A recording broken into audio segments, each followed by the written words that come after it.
ശാസ്ത്ര പ്രചാരണത്തിന് 2 ലക്ഷ്യമുള്ളത്. അതാണ് പരിഷത്തിന്റെ അടിസ്ഥാന കടമ.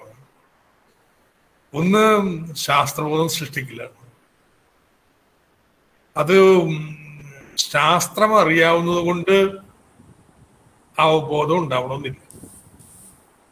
അതിന്റെ നല്ല തെളിവ് ഇന്ന് ഇന്ത്യ മുഴുവൻ നോക്കിയാൽ നമുക്ക് കാണാം. അതുകൊണ്ട് ശാസ്ത്രബോധത്തിന് വേണ്ടിയിട്ടുള്ള വലിയൊരു സമരം ഇന്നത്തെ ഈ ദുഷ്പ്രവണതകൾക്കെതിരെ ചെറുത്തു നിൽക്കുന്നതിന് വളരെ പ്രധാനമാണ്. രണ്ടാമത്തെ എന്താ ലക്ഷ്യം? ശാസ്ത്രത്തിന്റെ അറിവ് ഇങ്ങനെ പകർന്നു നൽകുന്നത് നമ്മുടെ ദൈനംദിന ജീവിതത്തിന്റെ എല്ലാ തലങ്ങളിലും ആധുനിക ശാസ്ത്രത്തെ സന്നിവേശിപ്പിക്കാനാണ്. അല്ല, ശാസ്ത്രത്തിന് വേണ്ടിയിട്ടല്ല. നമ്മുടെ ജീവിതത്തിന്റെ എല്ലാ തലങ്ങളിലും, പ്രായോഗിക ജീവിതത്തിന്റെ ശാസ്ത്രജ്ഞാനം, അതിനടിസ്ഥാനത്തുള്ള സാങ്കേതിക വിദ്യകള്, ഇവ നമ്മൾക്ക് ഉൾക്കൊള്ളിക്കാൻ കഴിയും. അങ്ങനെയാണ് നമ്മുടെ സമ്പദ്ഘടനയിലെ നവീകരണവും വളർച്ചയെല്ലാം ഉറപ്പുവരുത്താൻ കഴിയുക. അപ്പോ ജ്ഞാന സമൂഹം സൃഷ്ടിക്കാന്ന് പറഞ്ഞു കഴിഞ്ഞാൽ അതിന്റെ ആദ്യത്തെ കടമ ഇന്ന് നിലവിലുള്ള കൃഷി, പരമ്പരാഗത മേഖലകള്, സേവനത്തുറകള്, ഇവിടെയെല്ലാം നൂതനമായിട്ടുള്ള ഉൽപാദനക്ഷമത ഉയർത്താൻ സഹായിക്കുന്ന സാങ്കേതിക വിദ്യകള് നമുക്ക് കൊണ്ടുവരാൻ കഴിയും. ഞാനൊരു ഒരു ഉദാഹരണം മാത്രം പറയാം. ഇപ്പൊ കേരളത്തിലെ ഏറ്റവും പ്രധാനപ്പെട്ട പരമ്പരാഗത വ്യവസായം കയറാണ്. 4 ലക്ഷം പേരൊക്കെ പണിയെടുത്ത സ്ഥാനത്ത് ഇന്നിപ്പോ ഒരു 50,000-60,000 പേർക്ക് 10-100 ദിവസം പണി കൊടുക്കുന്ന വ്യവസായമായിട്ട് ചുരുങ്ങിയിരിക്കും. എന്താ സംഭവിച്ചത്? നമ്മൾ തെറ്റിദ്ധരിച്ചിരുന്നത് നമ്മുടെ പരമ്പരാഗത രീതി എന്നത്തേക്കും നിലനിൽക്കും, അത് ഇവിടെ മാത്രമേ പറ്റുള്ളൂ. തൊണ്ടു കൊണ്ടുപോയി കായലിലിട്ട് അഴുക്കി, അല്ല നാരെടുത്ത്, അതല്ല അങ്ങനെ അഴുക്കിയെടുക്കുമ്പോ 2 കാര്യത്തിനാണ്. ഒന്ന്, ചകിരിച്ചോറ് മാറ്റണം, അപ്പം കൈകൊണ്ട് തല്ലി മാറ്റാം ചീഞ്ഞത് കൊണ്ട്. 2, വെള്ളത്തിൽ കിടക്കുമ്പോ ഓരോ ചകിരിനാരിന് മേലുള്ള ടാനിനുണ്ട്, ആ കോട്ടിങ് കഴുകിപ്പോവും. അപ്പോഴാ ഫ്ലെക്സിബിലിറ്റി ഒക്കെ കിട്ടുന്നത്. ഇതിനു വേണ്ടിയിട്ടാണ്. സോ നമ്മളൊരു പുല്ലും നോക്കിയില്ല. ആധുനിക ശാസ്ത്രമാവട്ടെ, പുതിയ സാങ്കേതിക വിദ്യകളാവട്ടെ, ഇതൊന്നും ഒരു പ്രശ്നവുമില്ല. കാര്യം ഇത് നമ്മുടെ കുത്തകയായിരിക്കും എന്ന് കരുതി. But a small change in technology, മെക്കാനിക്കലായിട്ട് പച്ചത്തൊണ്ടിന്ന് ചകിരി മാന്തി എടുക്കുക, എന്നിട്ട് ആ ചകിരി വെള്ളത്തിൽ കഴുകുക, ടാനിന് ഒഴുകിപ്പോയിക്കോളും. അത് വളരെ വില കുറയും. കാരണം ഒരു വർഷമൊന്നും തൊണ്ട് ചീക്കേണ്ട ആവശ്യമില്ല. തമിഴ്നാട്ടുകാരും മുന്നേറാൻ തുടങ്ങി. കുറച്ചു കഴിഞ്ഞപ്പോ നമ്മുടെ നാട്ടിൽ വലിയ മാലിന്യമായിട്ട് കരുതി എന്ത് ചെയ്യണമെന്ന് അറിയാതെ വിഷമിക്കുന്ന ചകിരിച്ചോറിന് ഡിമാൻഡ് കൂടി. അവിടുത്തെ കൃഷിക്കൊക്കെ ഒരു മീഡിയമായിട്ട് ഉപയോഗിക്കാൻ തുടങ്ങി. പീറ്റ് നിരോധിച്ചു കഴിഞ്ഞപ്പോ അതോടുകൂടി എന്തായി? ചകിരിച്ചോറിനാണ് ചകിരിയേക്കാൾ കൂടുതൽ വില. പിന്നെ നമ്മുടെ കയറ് ചകിരിക്ക് മത്സരിക്കാനേ പറ്റുന്നില്ല. നമ്മുടെ ചകിരി ഉൽപാദനം അപ്രത്യക്ഷമായി. ഈ ചകിരി ഉപയോഗിച്ച് കയറ് യന്ത്രത്തിൽ പിരിച്ചു തുടങ്ങി. അങ്ങനെ കയർ ഉൽപാദനം തന്നെ കേരളത്തിൽ നിലച്ചു. നൗ ഇനി സർവൈവ് ചെയ്യണോ? നമ്മള് യന്ത്രവൽക്കരണത്തിലേക്ക് പോകണം, ചകിരി ഉണ്ടാക്കണം. ഞാൻ ഇത് പറയണം സന്യാസം. ഒന്ന്, പച്ചത്തൊണ്ട് കിട്ടണമെങ്കിൽ തേങ്ങ കയറി ഇടണം, ഇറക്കിയെടുത്താൽ പോരാ. അതിന് നമുക്ക് അപ്രോപ്രിയേറ്റ് ആയിട്ടുള്ള ഒരു ക്ലൈംബിംഗ് മെഷീൻ ഉണ്ടാക്കാൻ പറ്റിയിട്ടുണ്ടോ? ആ കണ്ണൂരിലെ അപ്പച്ചൻ എന്നാണ് പേര്, അദ്ദേഹം കണ്ടെത്തിയിട്ടുള്ള ഇപ്പോഴുള്ള ക്ലൈംബർ അദ്ദേഹത്തിൻ്റെതാണ്. ഇതുവല്ല ഇൻസർമോണ്ടബിൾ ആയിട്ടുള്ള ശാസ്ത്ര പ്രശ്നമൊന്നുമല്ല, ഒരു മെക്കാനിക്കൽ ഡിവൈസ് ഉണ്ടാക്കുന്നതാണ്. ഞാനിപ്പം വിശദാംശങ്ങളിലേക്ക് പോണില്ല. But we have not able to solve that. ഇപ്പോ അങ്ങനെ പച്ചത്തൊണ്ട് മേടിച്ചു, നമ്മൾ ചകിരിയാക്കുന്നു. ചകിരിയാക്കുമ്പോൾ ഒരു പ്രശ്നമുണ്ട്. അത് കയറ് പിരിക്കാനല്ലേ, 1/3 ഷോർട്ട് ഫൈബർ ആണ്. What you do with that? അത് മാത്രം ഇട്ട് വെക്കാൻ കഴിയില്ല. So again modern application, needle ഫെൽറ്റിലൂടെ ഇത് വിധാനിച്ച് ഒരു വിധാനിച്ചെടുത്തു കഴിഞ്ഞിട്ടുണ്ടെങ്കിൽ അത് ഉപയോഗിച്ച് കോമ്പോസിറ്റ്സ് ഉണ്ടാക്കാം. ദെൻ അതിന് വില വരുന്നു. ബട്ട് കൃഷിക്കാരനൊരു പ്രശ്നമുണ്ട്. നിങ്ങൾ പച്ചത്തൊണ്ട് മാത്രം എടുക്കുന്നുള്ളൂ, ഉണക്കത്തൊണ്ട് എന്ത് ചെയ്യും? അത് വേർതിരിച്ചെടുക്കാനൊന്നും ആർക്ക് പറ്റില്ല. തമിഴ്നാട്ടുകാരോടൊന്നും എല്ലാം എടുത്തുകൊണ്ട് പോകാൻ തയ്യാറാണ്. സോ സൊല്യൂഷൻ, ഈ തുണക്കത്തൊണ്ട് നമുക്കൊന്ന് പൊടിക്കാമോ? പൊടിച്ചു കഴിഞ്ഞിട്ട് വളരെ ഉയർന്ന ഊഷ്മാവില് വലിയ മർദ്ദത്തിനെ ഏൽപ്പിച്ചു കഴിഞ്ഞാൽ, പ്രഷറിൽ അതിലെ ലിഗ്നിൻ ഒലിച്ച് ഉരുകി അതൊരു ബൈൻഡറായിട്ട് മാറും. ഞാൻ ഇപ്പോൾ ഉള്ള എല്ലാ കോമ്പോസിറ്റുകളിലും ഭൂരിപക്ഷം 60-70% വരെ ബൈൻഡറാണ്, resin, കെമിക്കലാണ്. Now here is a perfect wood substitute which does not require any binder chemical. Now ഇത് നമുക്ക് ചെയ്യാൻ കഴിയുമോ? ഇതിന് what is the implication? കേരളത്തിൽ 500 കോടി തൊണ്ടുണ്ട്. ഒരു 450 കോടി തൊണ്ട് നമുക്ക് പറ്റൂല. ഉണങ്ങിയാലും കുഴപ്പമില്ലല്ലോ, ഉപയോഗിക്കാമല്ലോ. 1 റുപ്പി കൃഷിക്കാരന് കൂടുതൽ കിട്ടിക്കഴിഞ്ഞാൽ കേരളത്തിലെ കൃഷിക്കാർക്ക് 450 കോടി രൂപ കൂടുതൽ കിട്ടും. അതിന്റെ ഒരു വാല്യൂ അഡീഷൻ ഒരു 400 കോടി കൂടി നിങ്ങൾ കൂട്ടി വെച്ചോളൂ. കേരളത്തിലൊരു വർഷം 800-850 കോടി രൂപ അധിക പുതിയ വരുമാനം ഉണ്ടാക്കുന്നത് തുല്യവും. Now this is the transformation. Now ഇത് ഫീസിബിൾ ആണ്, പോസിബിൾ ആണ്. ഇതുപോലെ എനിക്ക് വേണമെങ്കിൽ ഓരോ മേഖല എടുത്തു വെക്കാം. ഞാൻ തുനിയുന്നില്ല. നമ്മുടെ കാർഷിക മേഖല, ഓക്കെ, അടിസ്ഥാനപരമായിട്ട് വാട്ടർ മാനേജ്മെന്റ് ആണ് ഏറ്റവും പ്രധാനപ്പെട്ട പ്രശ്നം. അതിൻ്റെയൊക്കെ നിൽക്കട്ടെ. നൗ കേരളത്തിലെ ഈ കൃഷി അഭിവൃദ്ധിപ്പെടണമെങ്കിൽ അതിന്റെ വാല്യൂ അഡീഷൻ ഇവിടെ നടക്കണം. പ്രത്യേകിച്ച് കമേഴ്ഷ്യൽ ക്രോപ്സ്, എന്തിന്റെ വാല്യൂ അഡീഷൻ അവിടെ നടക്കുന്നത്? നൗ ദാറ്റ് മീൻസ് നൂതനമായ സങ്കേതങ്ങള് കേരളത്തിലെ കാർഷിക മേഖലയിലേക്ക് കൊണ്ടുവരാൻ കഴിയണം. ഓറൽ സ്റ്റേക്ക് നമ്മുടെ സേവനം എടുത്തിട്ടുണ്ടെങ്കിൽ ആയുർവേദം. നൗ ആയുർവേദത്തിന് കണ്ണൂർ ഇപ്പോൾ പുതിയൊരു ഗവേഷണ സ്ഥാപനമൊക്കെ വരുന്നത്. ഞാൻ എൻ്റെ പ്രൊജക്ട് പ്രൊപ്പോസൽ നോക്കി. എന്താണെന്നറിയോ? ഈ തിരുമ്പലോ എല്ലാം ഡോക്യുമെന്റ് ചെയ്യുന്ന ഏർപ്പാടാണ്. പിന്നെ പുരാതന ഗ്രന്ഥങ്ങൾ, താളിയോല ഗ്രന്ഥങ്ങളൊക്കെ പകർത്തി വെക്കുന്നു. ദാറ്റ്സ് നോട്ട്, അതൊന്നും അല്ലെന്ന്. നമ്മുടെ ആയുർവേദ മരുന്നുകളുടെ കൃത്യമായിട്ടുള്ള കെമിക്കൽ അനാലിസിസ് നടത്താൻ പറ്റണം. അതിന്റെ ജനതീയ ഘടനയെക്കുറിച്ച് കൃത്യമായ തീരുമാനങ്ങളിലെത്തണം. അതിന്റെ അടിസ്ഥാനത്തിൽ പേറ്റന്റ് ചെയ്യണം. അങ്ങനെ ബയോ ഇൻഫോർമാറ്റിക്സ്, ബയോടെക്നോളജിയുടെ അടിസ്ഥാനത്തിൽ ആയുർവേദത്തെ പുനഃപ്രതിഷ്ഠിക്കുമ്പോഴേ ഇത് വിജ്ഞാനവും നൂതന സാങ്കേതിക വിദ്യയായിട്ട് മാറും. സോ നമ്മളൊക്കെ മുന്നിലുള്ള വലിയൊരു ചലഞ്ച്, നിലവിലുള്ള നമ്മുടെ വിവിധ മേഖലകളിൽ ആധുനിക സാങ്കേതിക വിദ്യ, ഇന്നവേറ്റീവ് ആയിട്ടുള്ള, എന്താ ഇന്നവേഷൻ എന്ന് പറഞ്ഞാൽ, ഇപ്പൊ നിലവിലിരിക്കുന്ന സാങ്കേതിക വിദ്യ ഉണ്ട്, അതിൽ നിന്നൊരു പുതുമയുള്ള ഒന്ന് വരണം. ആ പുതുമയുള്ള ഒന്ന്, നൂതനമായ ഒന്ന് വരുമ്പോൾ അതിന്റെ ക്യാരക്ടറിസ്റ്റിക്, അതിന് കൂടുതൽ ഉൽപാദനക്ഷമത ഉണ്ടാവും. ആ ഉൽപാദനക്ഷമത ഉണ്ടാക്കിയെങ്കിൽ അത് ഉപയോഗിക്കുന്ന എന്റർപ്രണറിന് വലിയ ലാഭം കിട്ടും. അയാൾക്ക് വലിയ ലാഭം കിട്ടുന്നത് കാണുമ്പോൾ ബാക്കിയുള്ളവരൊക്കെ ഈ നൂതന വിദ്യയെ അവർ ഇമിറ്റേറ്റ് ചെയ്യാൻ തുടങ്ങും. അങ്ങനെ പുതിയ ടെക്നോളജി സമ്പദ്ഘടനയിലുടനീളം പരക്കും. നമ്മുടെ സമ്പദ്ഘടന, അതിന്റെ പ്രൊഡക്ടിവിറ്റി ഉയരും. Now we have to work out എങ്ങനെയാണ് ചെയ്യാം. അതിനു വേണ്ടത്ര പ്രയത്നം നടക്കുന്നില്ല നമ്മുടെ സർവകലാശാലകളിൽ, സ്ഥാപനങ്ങളിലെല്ലാം. This is the challenge.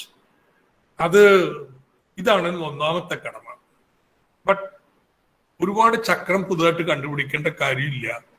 ഇപ്പൊ തന്നെ നമുക്ക് പല മേഖലകളിലും ചെയ്യാനുള്ള നിശ്ചയദാർഢ്യം ഉണ്ടെങ്കിൽ നമുക്ക് ചെയ്യാൻ പറ്റും. സോ പരിഷത്ത് എത്രയും നാളായി പറഞ്ഞുകൊണ്ടിരിക്കുന്ന ഒരു കാര്യം. അത് ഇന്ന് ഒരു ഔദ്യോഗിക അജണ്ട ആയിട്ട് വരികയാണ്.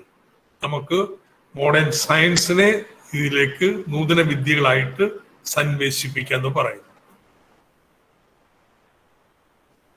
രണ്ടാമത്തത്, നമുക്ക് ഈ നൂതന വിദ്യകള് പുതിയ വ്യവസായങ്ങൾ വരും. അപ്പൊ കേരളത്തിന് അനുയോജ്യമായിട്ടുള്ള വ്യവസായങ്ങൾ ആണ് സെക്കൻഡ് കമ്പോണന്റ്. ഒരു സംശയമില്ല, നോളജ് ഇൻഡസ്ട്രീസ് തന്നെ, അല്ലെങ്കിൽ സ്കില്ലിൽ ഒരുപാട് വേണ്ടി വരുന്ന സേവന പ്രധാനമായിട്ടുള്ള തുറകളാണ് കേരളത്തിന് അനുയോജ്യം. ഞാൻ ഓർക്കുന്നുണ്ട്, എം പി ഞാനും കൂടി 8ാം പദ്ധതി ചർച്ചകൾക്കൊരു ആമുഖം തയ്യാറാക്കി. അവിടെ പേര് വെച്ചിട്ടില്ല. പേര് വെക്കാത്തതിനൊരു കാരണമുണ്ട്. അതിക്ക് മുമ്പ് ഒരു സോനിയർ ഇറങ്ങി പരിഷത്ത് സമ്മേളനത്തോട്ട് ബന്ധപ്പെട്ട്, വ്യവസായ സോനിയർ. അതിലാണ് അനുയോജ്യ വ്യവസായ വികസനം. പണ്ടേ ഉള്ളതാണ്. നമുക്ക് വൈദ്യുതി തിന്നുന്ന ഭഗന്മാരെ വേണ്ടെന്നൊക്കെ പറയും. അപ്പൊ ഇതിനെ കുറിച്ചുകൂടി ചരിത്രപരമായിട്ട് വളരെ വിശദമായിട്ട് ഈ സോനിയറിൽ അത് പ്രതിപാദിക്കുന്നുണ്ട്. ഇത് വലിയ വിവാദമായി. നിങ്ങൾ ചില വ്യവസായങ്ങൾ വേണ്ട എന്ന് പറയുന്നത് വ്യവസായത്തെ തടസ്സപ്പെടുത്തും. അൺകണ്ടീഷണലായിട്ട് നമുക്ക് വ്യവസായങ്ങളെ സ്വാഗതം ചെയ്യുന്ന നിലപാട് വേണം. അന്ന് ഈ പുസ്തകം എഴുതിയത്, പേര് വെക്കാഞ്ഞത് ഇപ്പൊ ഞങ്ങളാണ് എന്ന് പറഞ്ഞത് ഒരു തർക്ക വിഷയമാക്കണ്ട. പക്ഷെ ആ പുസ്തകത്തിന്റെ ഒരു ലക്ഷ്യങ്ങളിലൊന്ന് അനുയോജ്യ വ്യവസായ വികസനം എന്തെന്ന് വിധിക്കുക തന്നെയാണ്, മേഖല എടുത്തിട്ട്. Now it's accepted. മുഴുവൻ കേരളത്തില് ഔദ്യോഗിക രേഖകളില് അനുയോജ്യ വ്യവസായങ്ങൾ, നമ്മുടെ കോർ കോമ്പീറ്റൻസ് എന്ത്? നമ്മുടെ core competence knowledge based industries ആണ്, സ്കിൽ ബേസ്ഡ് ഇൻഡസ്ട്രീസ് ആണ്. പിന്നെ ചില സേവന പ്രധാനമായിട്ടുള്ള നോളജ് ബേസ്ഡ് ഇൻഡസ്ട്രീസ് വരും. ഇവിടെയാണ് നിക്ഷേപം വരേണ്ടത് എന്നുള്ളതാണ്. സോ ഇറ്റ്സ് അന്നെടുത്തൊരു നിലപാട് ഇന്ന് കേരളത്തിന്റെ ഔദ്യോഗികമായിട്ടുള്ള സമീപനമായിട്ട് മാറിയിരിക്കുകയാണ്. അപ്പൊ ഈ മേഖലകളിലേക്ക് നമുക്ക് നിക്ഷേപത്തെ ആകർഷിക്കാൻ പറ്റണം. എല്ലായിടത്തേക്കും അല്ല, ഈ മേഖലയിലേക്ക് നമ്മൾ നിക്ഷേപത്തെ ആകർഷിക്കാം. അതിനു വേണ്ടിയിട്ട് പശ്ചാത്തല സൗകര്യങ്ങൾ ഉണ്ടായിരുന്നില്ല. ആ പ്രശ്നം നമുക്ക് 2-3 വർഷത്തിനുള്ളിൽ പരിഹരിക്കപ്പെടും. ഒരു 10,000 ഏക്കറെങ്കിലും ഇൻഡസ്ട്രിയൽ എസ്റ്റേറ്റുകൾ കേരളത്തിൽ ഉണ്ടാവാം. അഷ്വേർഡ് ആയിട്ടുള്ള ഇലക്ട്രിസിറ്റി നമ്മുടെ ട്രാൻസ്ഗ്രിഡും ദ്വിതിയും തീരുമ്പോൾ അതുണ്ടാവുന്നു. ഇങ്ങനെയുള്ളൊക്കെ ഉള്ള അൺകണക്ടിവിറ്റി, റോഡ് കണക്ടിവിറ്റി ഒക്കെ ഇംപ്രൂവ് ചെയ്യുന്നു. സോ നമുക്ക് ആ ഒരു കടമ്പ പോയി തീർന്നു. 2-3 വർഷം തീർക്കാൻ പറ്റും. And then the ease of doing ബിസിനസ്സില് തൊഴിലാളികളുടെ സമരവും കാര്യമൊന്നുമല്ല. സമരമൊക്കെ വളരെ കുറവാണ്. യഥാർത്ഥത്തില് ഗവൺമെന്റൽ ഏജൻസീസിന്റെ പ്രവർത്തനമാകെ മാറണം. ഏത് വ്യവസായി ചോദിച്ചാലും പറയുന്നതാണ്. ഗുജറാത്തിൽ ചെന്നാൽ, തമിഴ്നാട്ടിൽ ചെന്നാൽ അവർക്ക് കിട്ടുന്ന റിസപ്ഷൻ വേറെയാണ്, കേരളത്തിൽ വന്നാൽ വേറെ. അതിനും അത് പരിഹരിക്കാൻ നടപടികൾ സ്വീകരിക്കുമെങ്കിൽ നമുക്ക് ഈ മേഖലകളിലേക്ക്, IT, ബയോടെക്നോളജി, ഫാർമസ്യൂട്ടിക്കൽ, ഇങ്ങനെയുള്ള മേഖലകളിലേക്ക് കൂടുതൽ നിക്ഷേപത്തെ ആകർഷിക്കാൻ പറ്റും. അപ്പൊ ഈ രീതിയിലുള്ള വ്യവസായങ്ങളാണ് knowledge based industry, knowledge intensive industries and services. അതാണ് നമുക്ക് ഏറ്റവും അനുയോജ്യമായിട്ടുള്ളത്. അതിലേക്ക് നമ്മൾ ആകർഷിക്കുന്നത്. 2, മൂന്നാമത്തെ എന്താന്ന്, now this may take some time. ഇന്ന് കേരളത്തിന് ഒരു ഓപ്പർച്യൂണിറ്റി ഉണ്ട്. ആ ഓപ്പർച്യൂണിറ്റി നമ്മൾ ഉപയോഗിക്കണം. എന്താ അത്? ഈ പോസ്റ്റ് കോവിഡ് പീരീഡില് പുതിയ നോർമൽ ആവാൻ പോകുന്നത് വർക്കിംഗ് ഫ്രം ഹോമാണ്. ഗിഗ് എക്കോണമി എന്നൊക്കെ വിളിക്കും. പണ്ടൊക്കെ അത് സങ്കല്പം ചർച്ചയായിരുന്നെങ്കിൽ നൗ അനിവാര്യമായിട്ട് മാറിയിരിക്കുകയാണ്. ആൻഡ് എവരിബഡി സേസ് ഈ കോവിഡ് എന്നാ ഇനി മാറുക എന്ന് നമുക്ക് ഉറപ്പിച്ച് പറയാൻ പറ്റത്തില്ല. അതിനി റിക്കർ ചെയ്യാം, വരാം. So the new normal is going to be working from home. വീട്ടിലിരുന്നാണ് പണിയെടുക്കുന്നതെങ്കിൽ അത് ന്യൂയോർക്കിലെ വീട്ടിലായാലും കേരളത്തിലെ വീട്ടിലായാലും വലിയ വ്യത്യാസമില്ലല്ലോ. കേരളത്തിലാണെങ്കിൽ ഒരു ഗുണമുള്ളത്, ഈ കോവിഡ് കാലത്ത് കേരളത്തിന്റെ ബ്രാൻഡ് ഇമേജ് നന്നായിട്ട് കൂടി. പണ്ട് കേരള മോഡൽ എന്നൊക്കെ പറഞ്ഞ് നമ്മുടെ പണ്ഡിതന്മാരുടെ സദസ്സിലൊക്കെ ഒരു ചർച്ചയുള്ളൂ. എന്നാൽ ഇന്നങ്ങനെയല്ല. ഫോർ വാട്ട് എവർ നിങ്ങൾ എന്ത് വിമർശനം പറഞ്ഞാലും റിയാലിറ്റി ഈസ് കേരള ഇന്ന് വിപുലമായിട്ട് ചർച്ച ചെയ്യപ്പെടുന്നു. ഇത് ഉപയോഗപ്പെടുത്തി അടുത്ത 5 വർഷത്തിനുള്ളിൽ ബഡ്ജറ്റ് പറഞ്ഞ എസ്റ്റിമേറ്റ് 18 കോടി ആളുകൾ, ഇപ്പൊ 3 കോടിയേ ഉള്ളൂ വീട്ടിലിരുന്ന് പണിയെടുക്കുന്നുണ്ടാവുന്ന. ഇനി അത്രയൊന്നും ഇല്ലെങ്കിലും ഈ 10-15 കോടി ആവട്ടെ, അതിൽ നിന്നൊരു 20 ലക്ഷം തൊഴിലുകൾ കേരളത്തിലേക്ക് ആകർഷിക്കാൻ പറ്റൂ. അങ്ങനെ തൊഴിൽ കൊടുക്കുന്നവർക്കൊക്കെ സോഷ്യൽ സെക്യൂരിറ്റി സർക്കാർ കൊടുക്കും. അവരെ മുഴുവൻ സ്കിൽ ചെയ്യാനുള്ള ചെലവ് സർക്കാർ വഹിക്കും. You know what is the implication? Digital തൊഴിലായി തീരും കേരളത്തിലെ ഏറ്റവും വലിയ തൊഴിൽ മേഖല. This is what is called economic transformation. കേരളത്തിലെ ഏറ്റവും പ്രധാനപ്പെട്ട തൊഴിൽ തുറ ഡിജിറ്റൽ വർക്ക് ചെയ്യുന്നവരായി. ആൻഡ് ഇതിന്റെ ഒരു വരുമാന വർധനവും അതിന്റെ മൾട്ടിപ്ലയർ ഇഫക്റ്റ് കൊടുത്തിട്ടുണ്ടെങ്കിൽ 1 to 2% വരെ കേരളത്തിലെ സാമ്പത്തിക വളർച്ചയുടെ വേഗത കൂട്ടാൻ ഇതിന് കഴിഞ്ഞേക്കാം. അപ്പൊ നമുക്ക് വേണ്ടത് എന്താ? ഒന്ന് മാസീവ് സ്കില്ലിംഗ് പ്രോഗ്രാം, ഡിജിറ്റൽ സ്കില്ലുകൾ ഉണ്ടായേ പറ്റൂ. ഏൺസ്റ്റ് ആൻഡ് യങ് അവർ പറയുന്നത് 5000 പേരെ ബികോംകാർ ഞങ്ങൾ എടുക്കാം, പക്ഷെ they should have fintech capabilities. അതില്ല. ടാലി പോലും ചെയ്യാനായിട്ട് ഇന്ന് യോഗ്യരാക്കി തീർക്കുന്നില്ല ബികോം പരീക്ഷ. സോ നൗ ഒരു ജോലി കിട്ടും എന്ന് പറഞ്ഞാൽ പഠിക്കാൻ പിള്ളേർ തയ്യാറാവും. ഒരു ജോലിയും കിട്ടൂല എന്ന് അറിഞ്ഞുകൊണ്ട് കൂടുതൽ ഡിഗ്രി എടുക്കാൻ വേണ്ടി പരിശ്രമിച്ചുകൊണ്ടിരിക്കുന്ന കേരളത്തില് നിങ്ങളൊരു 6 മാസം പണിയെടുത്ത ജോലി തരും എന്ന് പറഞ്ഞു വെച്ചിട്ടുണ്ടെങ്കിൽ ആൾക്കാർ വരും. We can think of having add-on courses with some credit for all postgraduate students. അവരുടെ മേഖലയിലെ ഡിജിറ്റൽ ആയിട്ടുള്ള സ്കില്ല് ജോയിൻ ചെയ്യാൻ ഒരു ആഡ്-ഓൺ കോഴ്സ്. നമ്മുടെ ഫൈനൽ ഇയർ ഡിഗ്രി സ്റ്റുഡൻസ് എല്ലാവർക്കും ഈ ഒരു ഓപ്ഷൻ കൊടുക്കാവുന്നതാണ്. നമ്മുടെ വീടുകളിൽ ഇരിക്കുന്ന വീട്ടമ്മമാര്, പണിയെടുക്കാൻ പുറത്തു പോകുന്ന പുരുഷന്മാരുടെ 4-1 സ്ത്രീകളെ പുറത്തുപോയി പണിയെടുക്കുന്നുണ്ട്. അവരെല്ലാരും വീട്ടമ്മമാരായിട്ട് മാറുന്നു.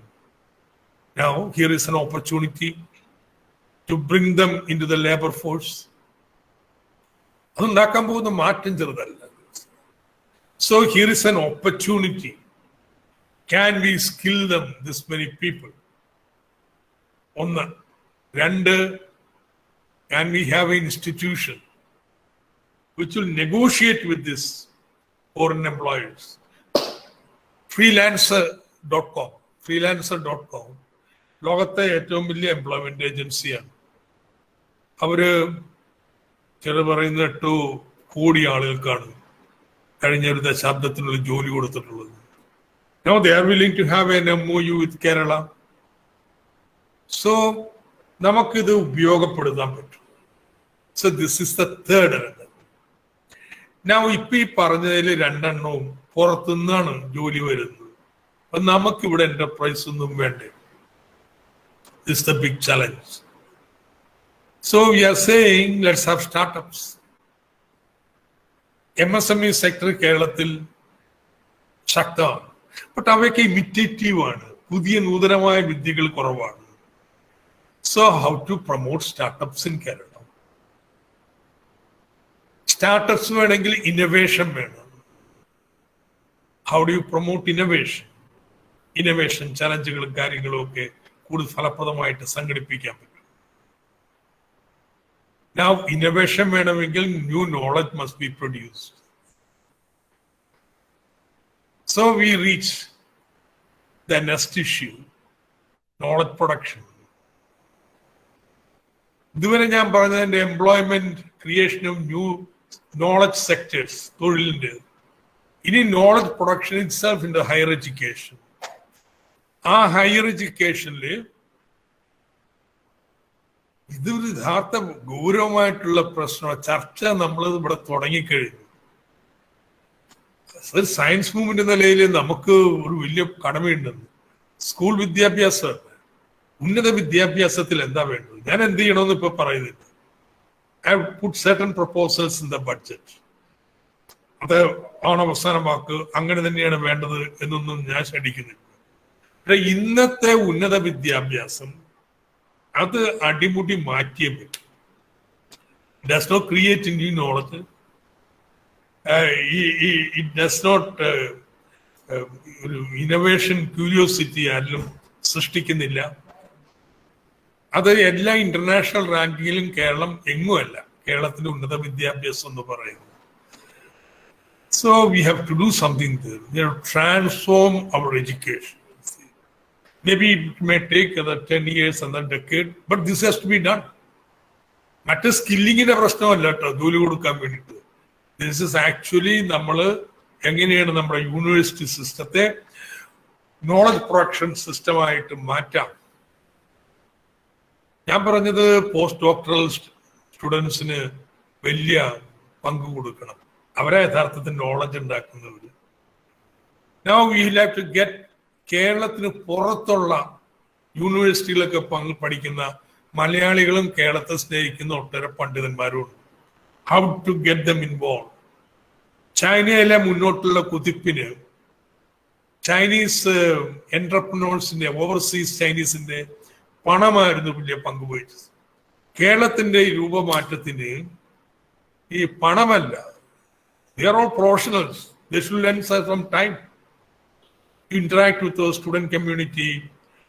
നമ്മുടെ കൂടുതൽ നല്ലതായിട്ട് നമ്മുടെ വിദ്യാഭ്യാസത്തെ മാറ്റുന്നതിന് it's a huge task that will have to be done. ഇത്തരത്തിൽ പുതിയ നോളജ് സൃഷ്ടിക്കുന്ന, അത് ഇന്നോവേഷൻസ് ആക്കി മാറ്റുന്ന, അതിനടിസ്ഥാനത്തിൽ സ്റ്റാർട്ടപ്പുകളെല്ലാം തുടങ്ങുന്ന വൈബ്രന്റ് ആയിട്ടുള്ള ഒരു എക്കോണമി. നൗ ഇത്തരത്തിലുള്ള എക്കോണമിയിലേക്ക് മാറുമ്പോൾ ജാഗ്രത പുലർത്തേണ്ടുന്ന ചില കാര്യങ്ങളുണ്ട്. അതിൽ ഏറ്റവും പ്രധാനപ്പെട്ടത് ഡിജിറ്റൽ ഡിവൈഡാണ്. നൗ അക്കാര്യത്തിൽ കേരളം മറ്റേത് സംസ്ഥാനത്തേക്കാൾ നമ്മൾ കൂടുതൽ സുരക്ഷിതരാണ്. കാരണം ഇതിൻ്റെയൊക്കെ തുടക്കം കുറിച്ചുകൊണ്ട് നമ്മൾ സ്കൂൾ ഡിജിറ്റലൈസേഷൻ പൂർണ്ണമായിട്ട് നടപ്പാക്കി. നൗ ഫോണും കൂടി വന്നു കഴിഞ്ഞാൽ we are going to ensure that every household gets internet connection. BPL കുടുംബങ്ങൾക്ക് ഫ്രീ. എല്ലാ BPL കുടുംബങ്ങളിലേക്കും എല്ലാ കുടുംബങ്ങളിലേക്കും സർക്കാരിന്റെ സഹായത്തോടു കൂടി ഒരു ലാപ്ടോപ്പെങ്കിലും എത്തിക്കാം. സോ ഈ പറയുന്ന സാധാരണഗതിയിലുള്ള വലിയൊരു ഭയപ്പാട് കേരളത്തിന്റെ ഇത്തരത്തിലുള്ള അസമത്വം രഹിതമായിട്ട്, അല്ലെങ്കിൽ അസമത്വം പരമാവധി കുറച്ചുകൊണ്ടുള്ള വളർച്ചയിൽ നിന്നുള്ള ഒരു വ്യതിയാനത്തിലേക്ക് ഈ പുതിയ പാത കൊണ്ടുപോകും എന്നതിന് നമുക്ക് ഇപ്പൊ തന്നെ തടയുണ്ട്. ജാഗ്രത പ്രവർത്തനം മുന്നോട്ട് കൊണ്ടുപോകാം. രണ്ടാമത്തേത് സ്ത്രീകളെ എങ്ങനെ ഉൾക്കൊള്ളും. വെൽ, ഇത് ടോട്ടലി പോസിറ്റീവ് ആയിട്ടുള്ള ഇമ്പാക്റ്റ് ആണ്. It addresses the gender issue in Kerala. ഇതുകൊണ്ട് കേരളത്തിലെ സ്ത്രീകളൊക്കെ എംപവേർഡായി തീരുന്നൊന്നുമല്ല. ബട്ട് കേരളത്തിലെ സ്ത്രീകളുടെ മാർജിനലൈസേഷന്റെ പ്രധാനപ്പെട്ട ഘടകം എക്കണോമിക് മാർജിനലൈസേഷനാണ്. 1957 എത്ര ശതമാനം സ്ത്രീകളാണോ പുറത്ത് ജോലിക്ക് പോരുന്നത്, അത്ര ശതമാനം സ്ത്രീകൾ ഇന്ന് പോകുന്നില്ല എന്ന് പറയുന്നത് ഒരു വലിയൊരു തിരിച്ചടിയാണ്. നൗ ദിസ് ന്യൂ അപ്രോച്ച് നിശ്ചയമായിട്ടും നമ്മളിത് ഓവർകം ചെയ്യാനായിട്ട് സഹായിക്കും. അവസാനമായിട്ട് ഇത് കൂടുതൽ എൻവയോൺമെന്റ് ഫ്രണ്ട്ലി ആണ്. then this is going to create a new Kerala. അത് പറഞ്ഞ് ഞാൻ അവസാനിപ്പിക്കുകയാണ്. എന്താ ഈ ന്യൂ കേരള എന്ന് പറഞ്ഞു കഴിഞ്ഞാൽ, കേരളത്തിന് ഇപ്പോൾ വളരെ അഭിമാനവും നൽകുന്ന, ലോകം മുഴുവൻ അംഗീകരിക്കുന്ന കേരളത്തിന്റെ സാമൂഹ്യക്ഷേമ രംഗങ്ങളിലെ നേട്ടങ്ങൾ നമുക്ക് നിലനിർത്തിക്കൊണ്ടുപോകാൻ പറ്റും. SDG ഗോളെടുത്തിട്ടുണ്ടെങ്കിൽ കേരളം ഇന്ന് 73-ാം സ്ഥാനത്തേക്ക് വരും. രാജ്യങ്ങൾ നോക്കിയിട്ടുണ്ടെങ്കിൽ നമ്മുടെ സ്കോറും അവിടെ സ്കോറും നോക്കിയിട്ടുണ്ടെങ്കിൽ നമ്മൾ 73-ൽ വരും. India 115. At least in certain aspects. ഒന്ന്, poverty. We have removed absolute poverty. Perfectly possible ആണ്.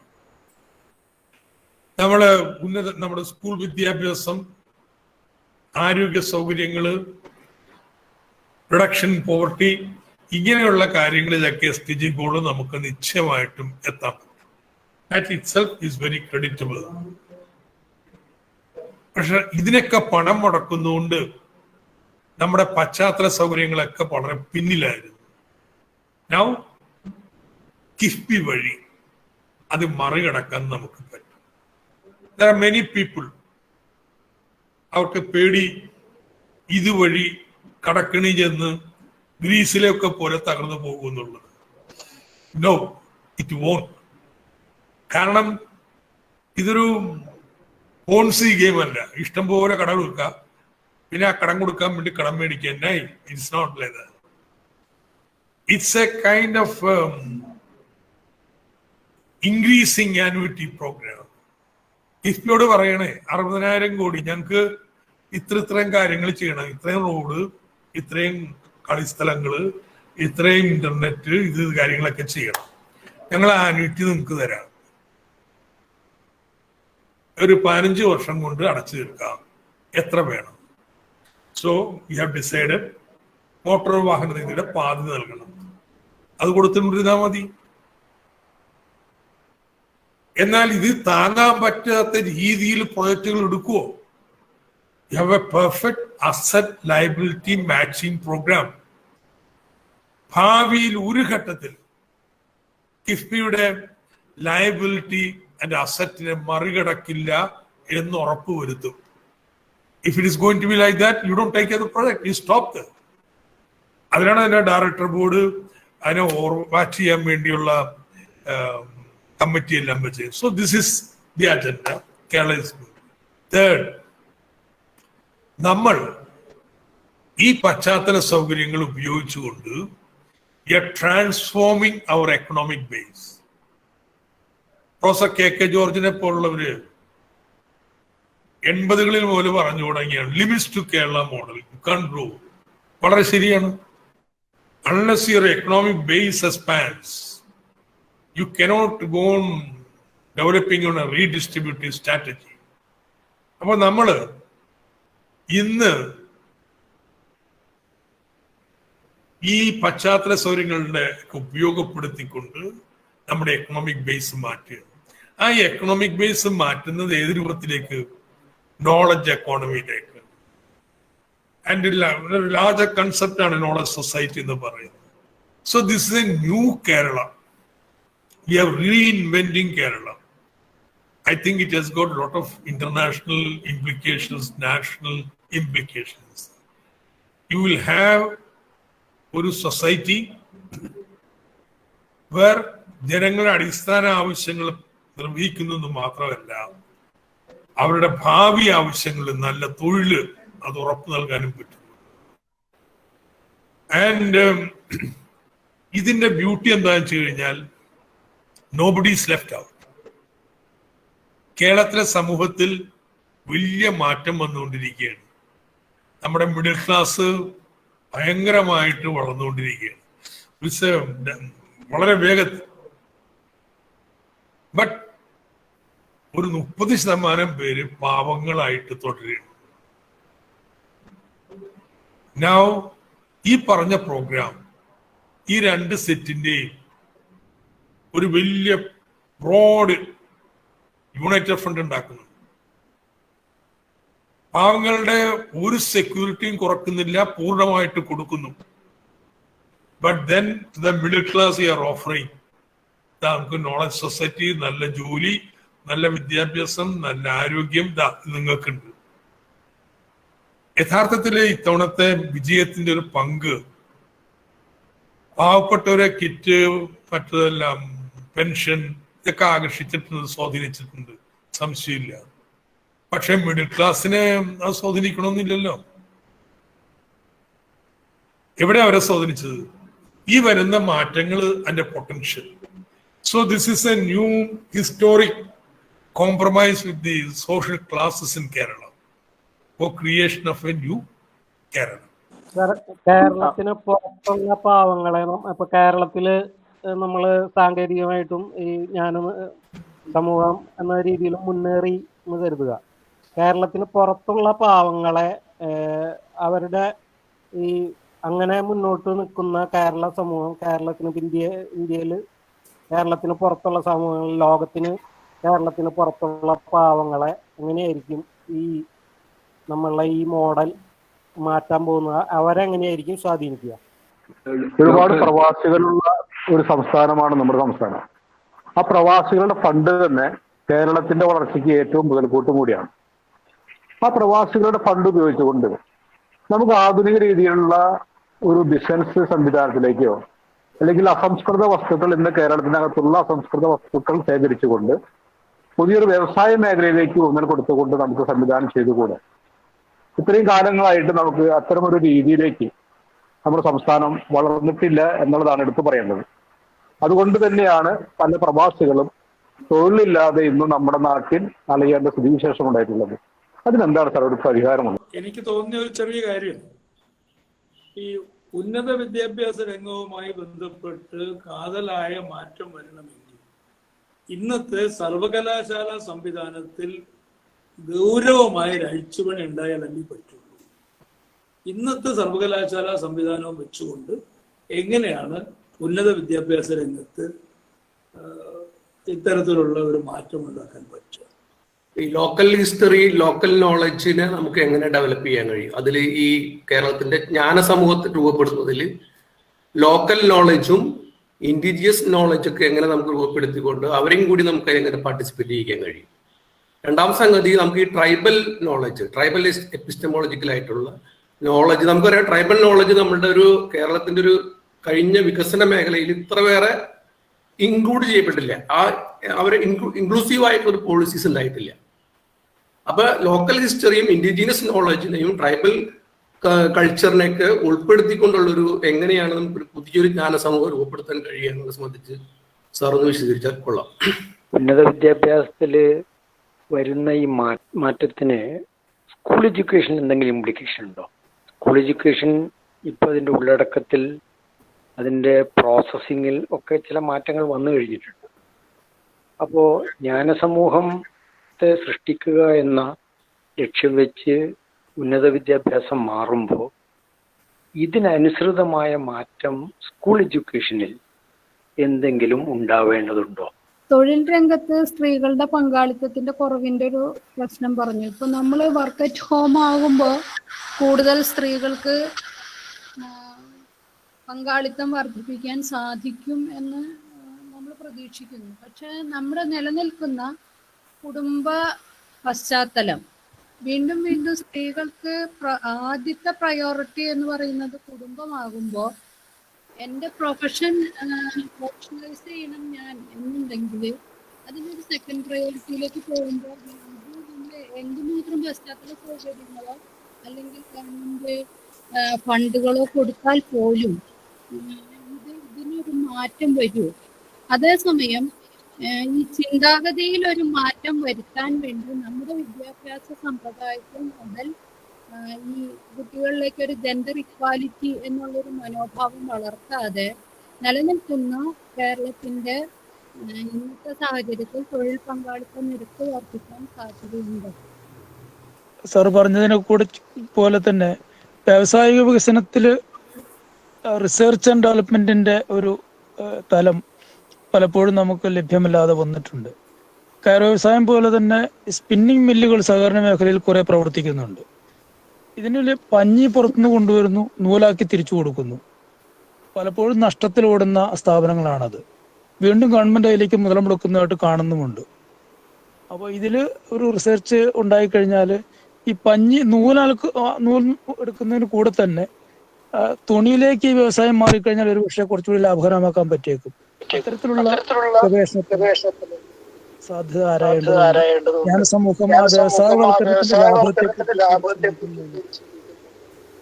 ആലോചിക്കേണ്ടതാണ്. ഐസക് സാർ പറഞ്ഞു, ഇത് വിദ്യാഭ്യാസം അടിമുടി മാറ്റി എഴുതെന്ന് പറഞ്ഞു. ഇത് നമ്മൾ കുറേ കാലമായിട്ട് പറഞ്ഞുകൊണ്ടിരിക്കുന്നതാണ്. പക്ഷേ നമ്മുടെ വിദ്യാഭ്യാസ അവസ്ഥ, അതായത് പ്രാഥമിക വിദ്യാഭ്യാസം, അതിൻ്റെ ഹൈസ്കൂൾ തലത്തിലുള്ള വിദ്യാഭ്യാസം, പിന്നെ ഹയർ സ്റ്റഡീസ്, ഇതിൻ്റെയൊക്കെ നിലവാരം ക്വാളിറ്റേറ്റീവായിട്ട് ഒരു ഗുണമില്ലാത്ത രീതിയിൽ തന്നെയല്ലേ പഴയ കാലത്ത്. എത്രയോ നമുക്കിപ്പോൾ ഒരു 19 വയസ്സിന് മേലെ കടന്ന ആൾക്കാരാണ് നമ്മൾ പല ആൾക്കാരും. ഇതിൻ്റെ ഒരു 19 വയസ്സ് മുമ്പ് ഉണ്ടായിരുന്ന ആൾക്കാരുടെ അതേ നിലവാരത്തിൽ തന്നെയാണ് ഇപ്പോഴും ഇത് സംഭവം പോകുന്നത്. അതല്ലാതെ ഇതിൻ്റെ സിലബസിലോ ഇതിൻ്റെ കാര്യമാത്ര ലോകത്തിലെ ഇന്നത്തെ വികസനത്തിൻ്റെ വൈവിധ്യമാർന്ന ആ ഡെവലപ്മെൻറ്റിനെ സംശീകരിക്കാൻ നമുക്ക് പറ്റില്ല. ലോകത്തിലെ പല സ്ഥലങ്ങളിലും നമ്മൾ പ്രവാസികൾ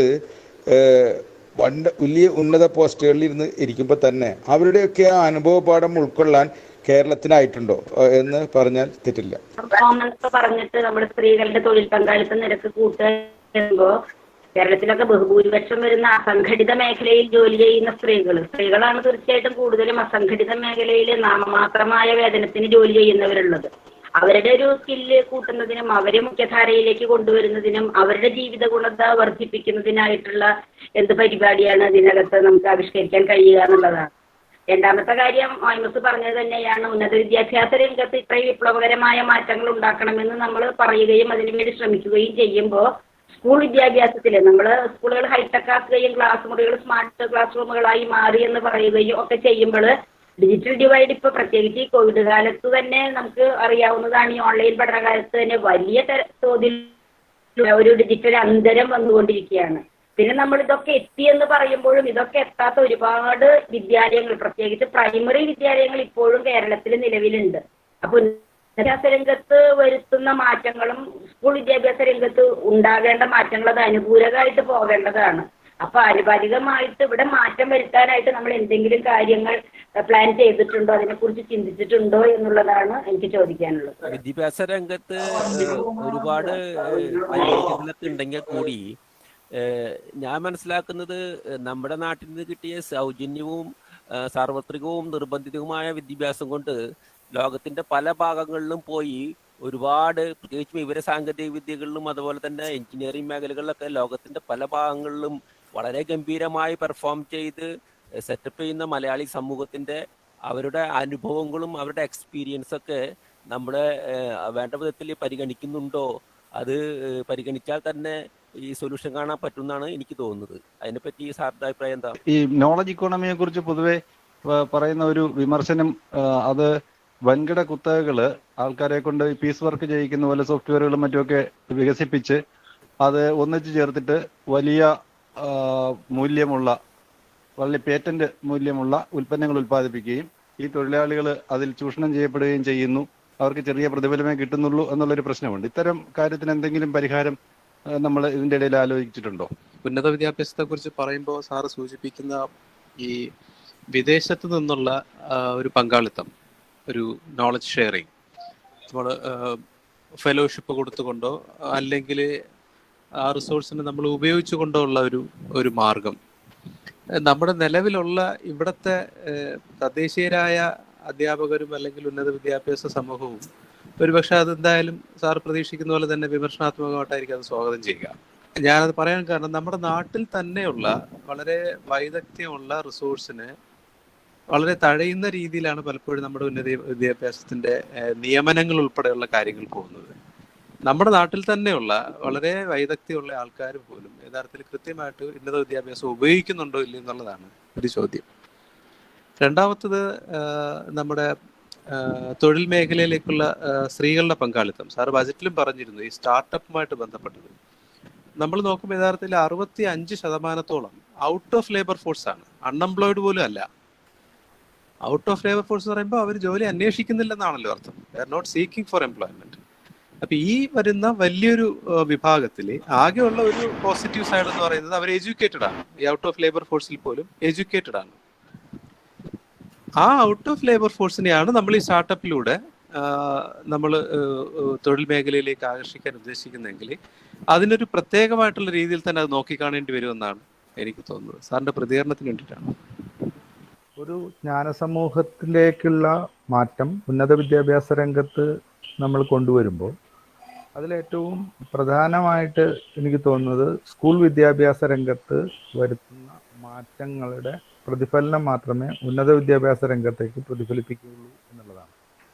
നമ്മൾ പൊതുവിദ്യാഭ്യാസ രംഗത്ത് കഴിഞ്ഞ 5 വർഷങ്ങളായിട്ട് സ്കൂളുകളിൽ നമ്മൾ ഹൈടെക് ആയിട്ടുള്ള സംവിധാനങ്ങൾ ഒരുക്കിയിട്ടുണ്ടെങ്കിൽ പോലും മുഖാമുഖ പഠനത്തിനപ്പുറത്തേക്ക് എങ്ങനെയാണ് ടെക്നോളജി ഉപയോഗപ്പെടുത്തിക്കൊണ്ട് ഒരു കൃത്യമായ ജ്ഞാനനിർമ്മിതി പ്രക്രിയ ഓരോ വിദ്യാർത്ഥിയിലും അവരുടെ കഴിവുകളിലും അതുപോലെ തന്നെ നേരത്തെ സൂചിപ്പിച്ച ഇന്നോവേഷൻ്റെതായ തലത്തിലേക്കും ഉള്ളടക്കത്തെ കൈകാര്യം ചെയ്യുന്നതിനെ സംബന്ധിക്കുന്ന അധ്യാപകർക്ക് ആവശ്യമായിട്ടുള്ള പരിശീലനങ്ങൾ ഉണ്ടായിട്ടില്ല.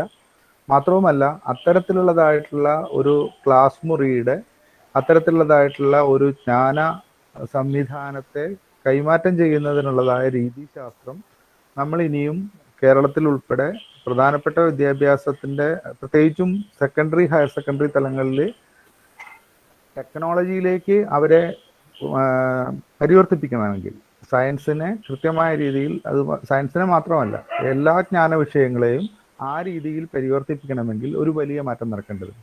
ഇതിനുള്ള ബോധപൂർവമായിട്ടുള്ള എന്ത് പദ്ധതികളാണ് നടപ്പാക്കാനായിട്ട് നമ്മൾ ഉദ്ദേശിക്കുന്നത്, അല്ലെങ്കിൽ എന്താണ് അതിൽ നമുക്ക് നിർദ്ദേശിക്കാനുള്ളത്? മനുഷ്യ വിഭവശേഷി വളരെ കൂടുതലുണ്ട്. പക്ഷെ ഈ കാർഷിക വൃത്തിക്ക് വേണ്ടിയിട്ട് ഏറ്റവും കൂടുതൽ ആൾക്കാരെ നമ്മൾ അന്യ സംസ്ഥാനങ്ങളിൽ നിന്ന് കണ്ടെത്തുന്ന ഒരു സ്ഥിതി നിലനിൽക്കുക. സത്യത്തിൽ ഒരു പൊടിച്ചെഴുത്ത് അത്യാവശ്യമാണ്. നമ്മുടെ ഇവിടുത്തെ മനുഷ്യ വിഭവശേഷി 60% നമ്മൾ കയറ്റി അയക്കാം മറ്റ് രാജ്യങ്ങളിലേക്ക്. അത് നമ്മുടെ സമ്പദ് വ്യവസ്ഥയെ വലിയ അളവിൽ ബാധിക്കില്ല. ഈ കോവിഡുമായി ബന്ധപ്പെട്ട് തന്നെ നാട്ടിൽ കാർഷിക ഉൽപ്പന്നങ്ങൾക്ക് വലിയ അളവിൽ കുറവ് വരുന്നുണ്ട്. എന്നാൽ ഈ കേരളത്തിലെ കാലാവസ്ഥ എല്ലാ ങ്ങളും ഉണ്ടാക്കിയെടുക്കാൻ സാധിക്കുന്ന വിധത്തിൽ നാട്ടിലെ ജനങ്ങളെ കാർഷിക വൃത്തിയിലേക്ക് ആകർഷിക്കത്തക്ക വിദ്യാഭ്യാസ രീതി അവലംബിക്കുന്നത്. പുതിയ പരിഷ്കാരങ്ങൾ നടത്താതെ രാജ്യത്തിന് മുന്നോട്ട് പോകാൻ പറ്റില്ല. ഇവിടെ എങ്ങനെയെങ്കിലും കഴിഞ്ഞുകൂടണം, മറ്റുള്ളവനേക്കാൾ കൂടുതൽ സമ്പത്ത് വർദ്ധിപ്പിക്കാവുന്ന വ്യവസായങ്ങളോ മറ്റോ എളുപ്പത്തിലുണ്ടാകണം എന്നുള്ള ആഗ്രഹം നിലനിൽക്കുന്നിടത്തോളം കാലം മലയാളിയുടേത് മാത്രമല്ല, ഇന്ത്യക്കാരൻ്റെ മാത്രമല്ല, ലോകത്ത് ഒരിക്കലും അത്തരം ആശയങ്ങളെ അഭിലാഷങ്ങളെ പൂർത്തിവെച്ചുകൊണ്ട് പുതിയതായുള്ളൊരു ആവിഷ്കരണം നടത്തണം. നമ്മുടെ കേരളത്തിൻ്റെ ചുറ്റുപാട് ഇപ്പോഴും സംബന്ധിച്ചിടത്തോളം വളരെ നല്ലതാണ്. ഒരു തുടർ ഭരണം വളരെ ആശാവഹമായിട്ടുള്ള കാര്യങ്ങളാണ്. ഒരു കാലഘട്ടത്തിൽ ഒരാൾ ചെയ്താൽ അത് അടുത്ത കാലഘട്ടത്തിൽ അതിനെ ഇഗ്നോർ ചെയ്ത് വേറെ രൂപത്തിൽ സമാന്തരപ്പെടുത്തുകയാണ് ചെയ്യുന്നത്. ഉദാഹരണത്തിന് ഇപ്പോൾ കിൻഫിയിൽ നിന്ന് ലോൺ എടുക്കുന്നു, ആ ലോൺ എടുത്തിട്ടുണ്ടെങ്കിൽ ഞാൻ നടപ്പിലാക്കില്ല എന്ന് വേറൊരു കൂട്ടക്കാർ പറയുന്നു. അവർക്ക് അധികാരം കിട്ടിയിട്ടുണ്ടെങ്കിൽ ആ അവസ്ഥ ഉണ്ടാവില്ലേ എന്നുള്ള ജനം വിശ്വസിക്കുന്നു. അത്തരം വിശ്വാസങ്ങളും പ്രമാണങ്ങൾക്ക് വിരാമം ഇട്ടുണ്ടെങ്കിൽ ഒരു പരിധിവരെ നമുക്ക് ഇതിനൊക്കെ ശാശ്വതമായിട്ടുള്ളൊരു പരിഹാരം കാണാൻ സാധിക്കും. പിന്നെ പഴഞ്ചൻ രീതികൾ മാത്രം നടത്തിക്കൊണ്ട് നമ്മൾ നടന്നു പോയാൽ കാലഘട്ടം അതിനെ തട്ടിമാറ്റും. ആ കാലഘട്ടങ്ങൾക്കനുസരിച്ചുള്ള പുതിയ പുതിയ പരീക്ഷണങ്ങളും വിചാരണകളും ചർച്ചകളും സമൂഹത്തിൻ്റെ ഉള്ളിൽ നിന്ന് വേണം. അത് ഉൾക്കൊള്ളാൻ കരുത്തുള്ള നേതാക്കളും അതിന് നയിക്കുന്ന ആൾക്കാരും ഉണ്ടാവണം. എന്നാൽ മാത്രമേ ഇത്തരം കാര്യങ്ങൾ വിജയിക്കൂ. എനിക്കൊരു കാര്യം പറയാനുള്ളത്, ഇപ്പൊ നമ്മുടെ കാർഷിക മേഖലയിലേക്ക് പുതിയ ടെക്നോളജി വരുമ്പോൾ ഉത്പാദനം വർദ്ധിക്കും. ഇവിടെ കോവിഡ് കാലത്ത് തന്നെ ഉത്പാദനം വർദ്ധിച്ചതിന്റെ ഭാഗമായിട്ട് ഒന്നിനും വിലയില്ല, ആൾക്കാർ കൃഷിക്കാരൊക്കെ പ്രശ്നത്തിലാണ്. അപ്പൊ നമ്മൾ കാർഷിക മേഖലയിൽ ഉത്പാദനം വർദ്ധിപ്പിക്കാന്ന് പറഞ്ഞാല് കേരളത്തിലെ ജനങ്ങൾക്ക് ആവശ്യമുള്ളത് വർദ്ധിപ്പിച്ച കാര്യമുള്ളൂ. പിന്നെ നമുക്ക് വ്യവസായ മേഖലയും IT മേഖലയ്ക്കും പോകണം. വ്യവസായം എന്ന് പറഞ്ഞാല് നമുക്കറിയാം കേരളത്തിൽ വ്യവസായം വരുന്നില്ല. വ്യവസായം വരാത്ത കാരണങ്ങൾ ഒട്ടനവധി കാര്യങ്ങളുണ്ട്. പിന്നെ അതിന്റെ മാർക്കറ്റ് കണ്ടെത്തണം. പിന്നെ IT മേഖലയ്ക്ക് പോയാൽ അറിവിലേക്ക് മറ്റു സ്ഥലങ്ങളിലേക്കുള്ള കയറ്റുമതി ജനങ്ങളെ നടത്തല്ലാണ്ട് വേറെ മാർഗം കാണുന്നില്ല.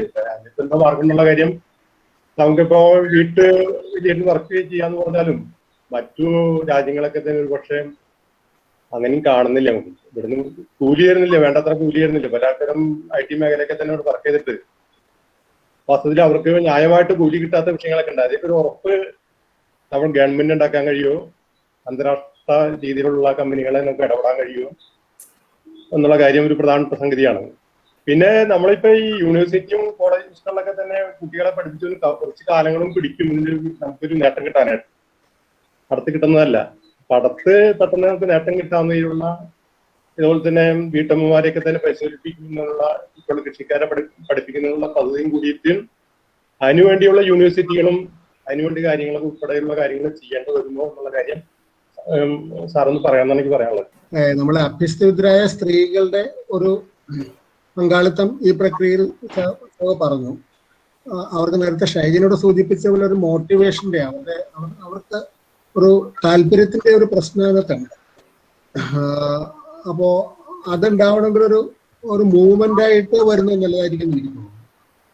അവർക്കുള്ള ഒരു വേര് സത്യത്തിൽ ഇപ്പൊ ഇല്ല, കേരളത്തിൽ ഇല്ല എന്ന് വേണമെങ്കിൽ പറയാം. അപ്പോൾ കുടുംബശ്രീ എന്ന് പറയുമ്പോൾ അതിനകത്ത് വരുന്നത് പലപ്പോഴും പിന്നെ അത്തരത്തിലുള്ള സ്ത്രീകളെ വിട്ടുനിൽക്കുക അല്ലെങ്കിൽ അവരെ അകറ്റി നിർത്തുക, രണ്ട് ഭാഗത്തും ഉണ്ട്. അവര് ഇത് കുടുംബശ്രീ എന്ന് പറഞ്ഞാൽ ഞങ്ങളുടേതല്ല എന്ന് വിചാരിക്കുന്ന ഒരു വിഭാഗമുണ്ട്, ഇവരെ ഞങ്ങളോട് അടുപ്പിക്കാൻ കഴിയില്ല എന്ന് വിചാരിക്കുന്ന വേറൊരു വിഭാഗമുണ്ട്. രണ്ടും അവിടെ സംഭവിക്കുന്നു. അപ്പോൾ അതിന് വേണ്ടിയിട്ടൊരു മൂവ്മെന്റ് ഓരോ വാർഡിലും ഓരോ മുനിസിപ്പാലിറ്റിയിലും പഞ്ചായത്തിലും അഭ്യസ്തവിദ്യരായ സ്ത്രീകളുടെ ഒരു കൂട്ടായ്മ ഉണ്ടാക്കിയെടുത്തു കഴിഞ്ഞാൽ ഇവർക്കൊരു ഗ്രൂപ്പ് ഉണ്ടായി വരും.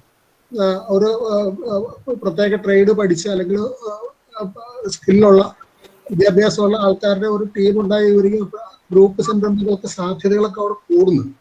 അപ്പൊ അത്തരത്തിലൊരു മൂവ്മെന്റിനെ കുറിച്ച് നമ്മൾ ആലോചിക്കാൻ കഴിയുമായിട്ട് സാധ്യത എന്താണെന്നുള്ളത് ഒന്ന് പറഞ്ഞു തന്നേ. ഇത് തൊഴിലാളികളുടെ ഇങ്ങനത്തെ ഡിജിറ്റൽ എക്കോണമി തൊഴിലാളികളുടെ വിലപേശൽ കഴിവിനെ കുറയ്ക്കില്ലേ, ചൂഷണം വർദ്ധിക്കുന്നതിന് ഇടയാക്കില്ലേ എന്നൊരു ചോദ്യം ഉണ്ടായിരുന്നു. ഇത് വളരെ അടിസ്ഥാനപരമായിട്ടുള്ള കാര്യമാണ്. എന്ന് മാത്രമല്ല വേറൊരു അനുബന്ധ ചോദ്യമായിട്ട് കരുതാവുന്നത്, ഇങ്ങനെയൊക്കെ നമ്മൾ കൂടുതൽ തൊഴിൽ മേടിക്കുമ്പോൾ മറ്റു രാജ്യങ്ങളിലേക്ക് പാവപ്പെട്ടവർക്ക് എന്ത് സംഭവിക്കും, തൊഴിലെടുക്കുന്നവർക്ക് എന്ത് സംഭവിക്കും? ആദ്യം പറയാനുള്ളത്, ഇത് നമ്മുടെ ആഗ്രഹം അനുസരിച്ചല്ല ഇപ്പൊ കാര്യങ്ങൾ പോണത്. ചൂഷണം വർദ്ധിപ്പിക്കാൻ സാധ്യതയുണ്ട് എന്ന് പറഞ്ഞ് നമ്മൾ മാറി നിന്നുകൊണ്ട് ഈ മാറ്റം വരാതിരിക്കില്ല. അപ്പോ ഇത് അനിവാര്യതയുണ്ട് ഇതില്, ഈ മാറ്റത്തിന്. അതിപ്പോ നിങ്ങൾ പങ്കാളിയായില്ലെങ്കിൽ വേറൊരു രാജ്യത്ത് ഇതുപോലെ പങ്കാളിയാക്കുന്ന പ്രയാസം ഉണ്ടാവില്ല, you will be left out. അപ്പൊ അതുകൊണ്ട് ഇതിനുള്ള മാർഗം ഇതിന്ന് മാറി നിന്ന് ചൂഷണത്തിന് രക്ഷപ്പെടലല്ല, അതിലിറങ്ങി ചൂഷണത്തിനെതിരായി ഫൈറ്റ് ചെയ്യലാണ്.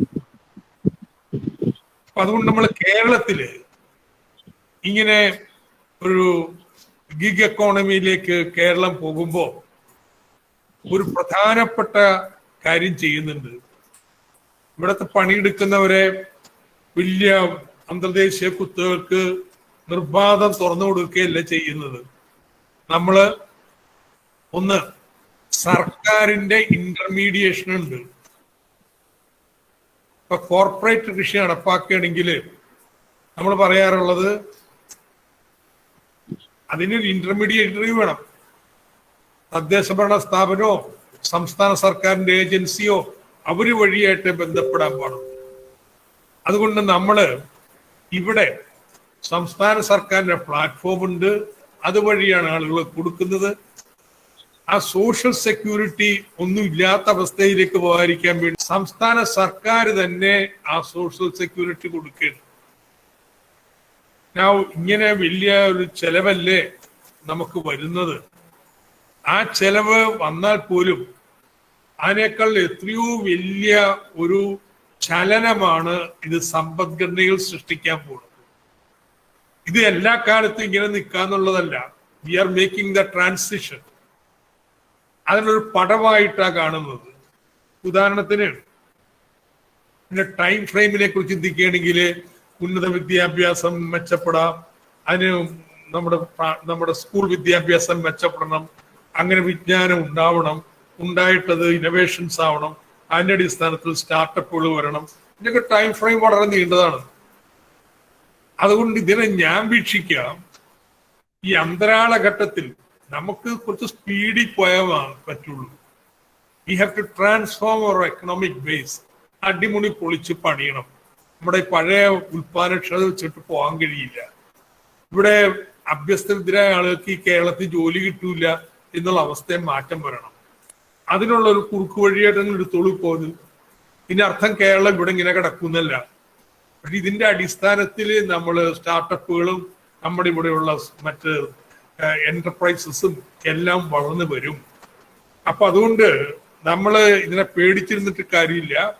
നമ്മൾ തൻ്റെ ഇടത്തോടെ ഇറങ്ങി ഈ അവസരം മുതലാക്കുക. എന്നിട്ട് സർക്കാരിന്റെ സഹായത്തോടെ പരമാവധി ചെറുക്കുക. എത്രയും പെട്ടെന്ന് ഇങ്ങനെ പുറത്തുനിന്നുള്ള കോൺട്രാക്ട് പണി ചെയ്യുന്നതെന്ന് മാറി ഇവിടെ തന്നെ ഉൽപ്പന്നങ്ങൾ ഡിജിറ്റലായിട്ടും എല്ലാം ഉണ്ടാക്കുന്നതിലേക്ക് മാറാം. ഇതിലേക്ക് പോകണം. അതിനുള്ളൊരു പ്രാഥമിക സ്റ്റെപ്പായിട്ടാണ് ഇതിനെ കാണുന്നത്. രണ്ടാമത്തെ കാര്യം, പ്രധാനപ്പെട്ട ചർച്ച വന്നത് ഈ ഉന്നത വിദ്യാഭ്യാസത്തെ കുറിച്ചാണ്. ഒന്ന്, നമ്മുടെ സ്കൂൾ വിദ്യാഭ്യാസത്തെക്കാൾ മോശമാണ് ഉന്നത വിദ്യാഭ്യാസം. സ്കൂൾ വിദ്യാഭ്യാസത്തിൽ നമ്മളിപ്പോ എല്ലാ ക്ലാസ് മുറിയിലും ഡിജിറ്റലായല്ലോ. എല്ലാ കോളേജിലും ഉണ്ടോ? എല്ലാ കോളേജ് ക്ലാസ് മുറിയിലും ഉണ്ടോ? ഞാൻ സൗകര്യങ്ങളുടെ കാര്യം നിൽക്കട്ടെ. നിലവാരം എന്താ? സ്കൂൾ നിലവാരം നമുക്ക് എന്തൊക്കെ വിമർശനം ഉണ്ടെങ്കിലും നീതി ആയോഗിന്റെ റാങ്കിങ്ങിൽ പൊതുവിദ്യാഭ്യാസ നിലവാരം ഏതെങ്കിലും സ്കൂളിന്റെ അല്ല, സംസ്ഥാനത്തെ വിദ്യാഭ്യാസ നിലവാരം എടുക്കുകയാണെങ്കിൽ കേരളം എത്രയോ മുമ്പിലാണ് മറ്റു സംസ്ഥാനങ്ങളെ അപേക്ഷിച്ച്. ഇനിയും മെച്ചപ്പെടണം. പക്ഷെ അങ്ങനെ മെച്ചപ്പെടുത്തുന്നതിന് ജനകീയ ഇടപെടലിന്റെ ഒരു തലമുണ്ട്. പരിഷത്തൊക്കെ ഇടപെട്ട് പ്രവർത്തിച്ച് വന്നിട്ടുള്ള ഒരു രീതിയുണ്ട്. അതിനൊക്കെ പൂർണ്ണമായിട്ട് സമയം ചെലവഴിച്ചുകൊണ്ടിരിക്കുന്ന ഒത്തിരി പേര്, നമ്മുടെ ശങ്കരൻ മാഷെ പോലെ, CR പോലെ ഒക്കെ ഉള്ള വലിയൊരു സംഘം ഉണ്ട് ഇതിന് പറയുന്നത്. അപ്പൊ അതുകൊണ്ട് ഞാൻ അതിൽ ശുദ്ധാപ്തി വിശ്വാസക്കാരനാണ്. ഒരു പ്രോസസ് ഈസ് ഓൺ. അത് മുന്നോട്ട് തള്ളി നീക്കാന്നുള്ളതാണ്. എന്നാൽ ഉന്നത വിദ്യാഭ്യാസം അതല്ല.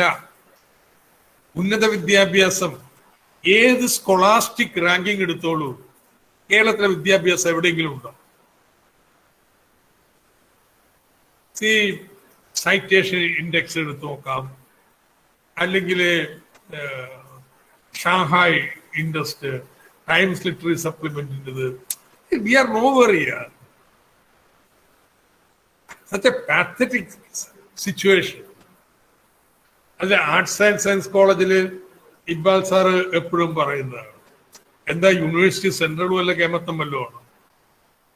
ഒരുപക്ഷെ ഗാന്ധിജി യൂണിവേഴ്സിറ്റിയിലെ കെമിസ്ട്രി ഡിപ്പാർട്ട്മെന്റ് അങ്ങനെയൊക്കെ ഏതെങ്കിലുമൊക്കെ 2-3 ഡിപ്പാർട്ട്മെന്റുകൾ പറയാന്നല്ലാതെ നമ്മുടെ യൂണിവേഴ്സിറ്റി സിസ്റ്റം എത്ര ദുർബലമാണ്. ഞാൻ ദുർബലമാണെന്ന് മാത്രമല്ല, അത് ഓവർ സ്ട്രക്ചേർഡ് ആണ്, ഡിറ്റർമിൻഡ് ആണ്, ചെയ്യാൻ വലിയ പ്രയാസമാണ്. കാരണം വെച്ച് കഴിഞ്ഞാൽ അത്രയേറെ ഇവിടെ ഷൈജം വന്നപ്പോ അധ്യാപക നിയമനത്തെ കുറിച്ച് പറഞ്ഞു, മുഴുവൻ പറഞ്ഞില്ല. നമുക്ക് വളരെ ഇഷ്ടപ്പെട്ട ഒരു സ്ഥലമായിരുന്നു, ഞാൻ പേരൊന്നും പറയുന്നില്ല, ഷൈജന്റെ തന്നെ ജോലി ചെയ്ത സ്ഥലം. അവിടെയൊക്കെ നിയമനങ്ങൾ നടക്കുന്ന രീതി കണ്ടിട്ടുണ്ടെങ്കിൽ ഏത് കാലത്ത് നമ്മൾ രക്ഷപ്പെടും. അധ്യാപനല്ലേ പഠിപ്പിക്കേണ്ടത്, അവർ തിരഞ്ഞെടുക്കുന്ന രീതിയെ കുറിച്ചാണ്. So something has to go to be done. അതിനു കണ്ടെത്തിയ ഒരു ഉപായമാണ് ഇത്. വളരെ സിൻഡിക്കേറ്റ് സംവിധാനങ്ങൾ ഒക്കെ ഇങ്ങനെ ഇരിക്കുകയാണ്. അക്കാഡമിക് ഒഴിച്ചിട്ടുള്ള എല്ലാ കാര്യങ്ങളും ചർച്ച ചെയ്ത് നടക്കുകയും ചെയ്യും. So I was thinking may be ഇത് തന്നെ വേണമെന്ന്. എനിക്ക് വാസിയൊന്നുമില്ല. ഓരോ യൂണിവേഴ്സിറ്റിക്കുള്ളിലും മികവിന്റെ കേന്ദ്രങ്ങൾ വരണം. ഓട്ടോണമസ് ആയിരിക്കും. കേരളത്തിന്റെ മികവിന്റെ കേന്ദ്രങ്ങൾ ഫലപ്രദമായിരുന്നു. സെസ്, ശ്രീത്ര, നമ്മുടെ കെൽട്രോൺ, സിഡാക്ക്, ഇതൊക്കെ കേന്ദ്ര സർക്കാർ ഏറ്റെടുത്തല്ലോ. എന്താ ഏറ്റെടുക്കാൻ കാണാം? അത് വളരെ മികച്ചതായിരുന്നുകൊണ്ടാ. CDS മികവിന് കുറവില്ല. KFRI, CWRDO. പക്ഷെ ഇതിനൊന്നും യൂണിവേഴ്സിറ്റി സിസ്റ്റം, അവിടെ കുട്ടികൾ മുഴുവനും ഒരു ബന്ധമില്ല. അതുകൊണ്ട് നമ്മൾ കുറച്ച് പണം മുടക്കേണ്ടി വരും. കിഫ്ബിന്ന് അതിനുള്ള സ്ട്രക്ചേഴ്സും കാര്യങ്ങളും എല്ലാം ഉണ്ടാക്കാം. ഒരു 50 university centres over A period of 5 within the university system, autonomous. അപ്പൊ യൂണിവേഴ്സിറ്റിയുടെ ഈ പറഞ്ഞ നിയമങ്ങളും ചട്ടങ്ങളും ഒന്നും ബാധകമല്ലാതെ തുടങ്ങണമെങ്കിൽ ഇതിന് മികച്ച ഡയറക്ടർ ഉണ്ടാവും. അത് തുടങ്ങൂല. അവർക്കൊക്കെ ഡിമാൻഡ് ഉണ്ടാവും. ഡോക്ടർ രാജനെ കൊണ്ടുവന്നുകൊണ്ടാണ് സെന്റർ ഫോർ ഡെവലപ്മെന്റ് സ്റ്റഡീസ് ഉണ്ടായത്. വലിയത്തേനെ കൊണ്ടുവന്നുകൊണ്ടാണ് ശ്രീയത്ര ഉണ്ടായത്. ബസാക്ക് വന്നുകൊണ്ടാണ് CWRD ഉണ്ടായത്. യു നീഡ്, അല്ലാതെ നമ്മളിത് വോട്ടിട്ട് നമ്മുടെ ആളെ കൊണ്ട് വെക്കുന്ന രീതിയല്ലത്. Build up a institution. സോ നമ്മുടെ യൂണിവേഴ്സിറ്റി സിസ്റ്റത്തിനുള്ളിൽ ഇങ്ങനെയുള്ള മികവിന്റെ കേന്ദ്രങ്ങൾ വരാം. 2, ഇതിനോടൊപ്പം തന്നെ ഇപ്പൊ ഡോക്ടർ സ്റ്റുഡൻസിന്റെ എണ്ണം കൂട്ടണം, ഇന്നത്തെയൊക്കെ കൂട്ടണം, വളരെ കൂട്ടണം. അതിലുപരി പോസ്റ്റ് ഡോക്ടറൽ 500 ഫെലോഷിപ്പ് മാസം 1 ലക്ഷം രൂപ വെച്ച്. ഇന്ത്യയിലെ ഏറ്റവും നല്ലത്. ഇവിടെ പഠിക്കുന്ന കുട്ടികൾക്കല്ല, ഇന്റർനാഷണലാണ്. മലയാളിയാവണമെന്നില്ല, കേരളത്തിൽ വരിക. പോസ്റ്റ് ഡോക്ടറിൽ നിങ്ങൾ പഠിക്കല്ല, യു ആർ ക്രിയേറ്റിംഗ് നോളജ്. അതുകൊണ്ട് ആ നോളജ് അങ്ങനെയാണ് നമ്മുടെ യൂണിവേഴ്സിറ്റി സിസ്റ്റം മാറ്റുന്നതിന് രീതി പറഞ്ഞത്. ഇതുകൊണ്ട് മാത്രമില്ല, വേറെ പലതും ഉണ്ട്. See this is something. ഇത് സംബന്ധിച്ച് വളരെ വിപുലമായ ചർച്ച അടിയന്തരമായി നീങ്ങണം. കാരണം ചെയ്ത് നടപ്പാക്കാൻ പോയാണ് ഓരോ കാര്യങ്ങള്. ആരെങ്കിലും തലയിലിരിക്കും, എന്റെ തലയിലിരിക്കുന്ന കാര്യം നടപ്പാക്കാനല്ല. ശാസ്ത്ര പ്രസ്ഥാനം എന്നുള്ള രീതിയിൽ ഈ ഉന്നത വിദ്യാഭ്യാസത്തിലെ പുനഃസംഘടന എങ്ങനെ, നമ്മുടെ സ്കൂൾ വിദ്യാഭ്യാസ പുനഃസംഘടനയെ കുറിച്ച് എങ്ങനെയാണ് എന്നൊക്കെ 3-4 പേര് ചോദിച്ചു. We have thought. ഞാനിപ്പോ അത് ആവർത്തിക്കുന്നില്ല, നിങ്ങളൊക്കെ പറഞ്ഞ വഴി തന്നെ അതിനുള്ള മാർഗം. പക്ഷെ ഉന്നത വിദ്യാഭ്യാസത്തെ കുറിച്ച് എന്താ ചെയ്തിട്ടുള്ളത്? ആരെങ്കിലും ചെയ്തിട്ടില്ല. സോ ഇത് വളരെ നിശിതമായിട്ട് ചർച്ച ചെയ്യേണ്ടുന്ന ഒരു കാര്യമാണ്. അതിന് സമയമില്ല, അടിയന്തര കടമയായിട്ട് നമ്മൾ എടുക്കണം. അതിപ്പോ ഈ കോവിഡ് കാലത്ത് ഓൺലൈൻ ആവാന്ന്, പുറത്തുനിന്നുള്ളവരെയും കൊണ്ടുവരാന്ന്. ഇത് it needn't be about university system as such.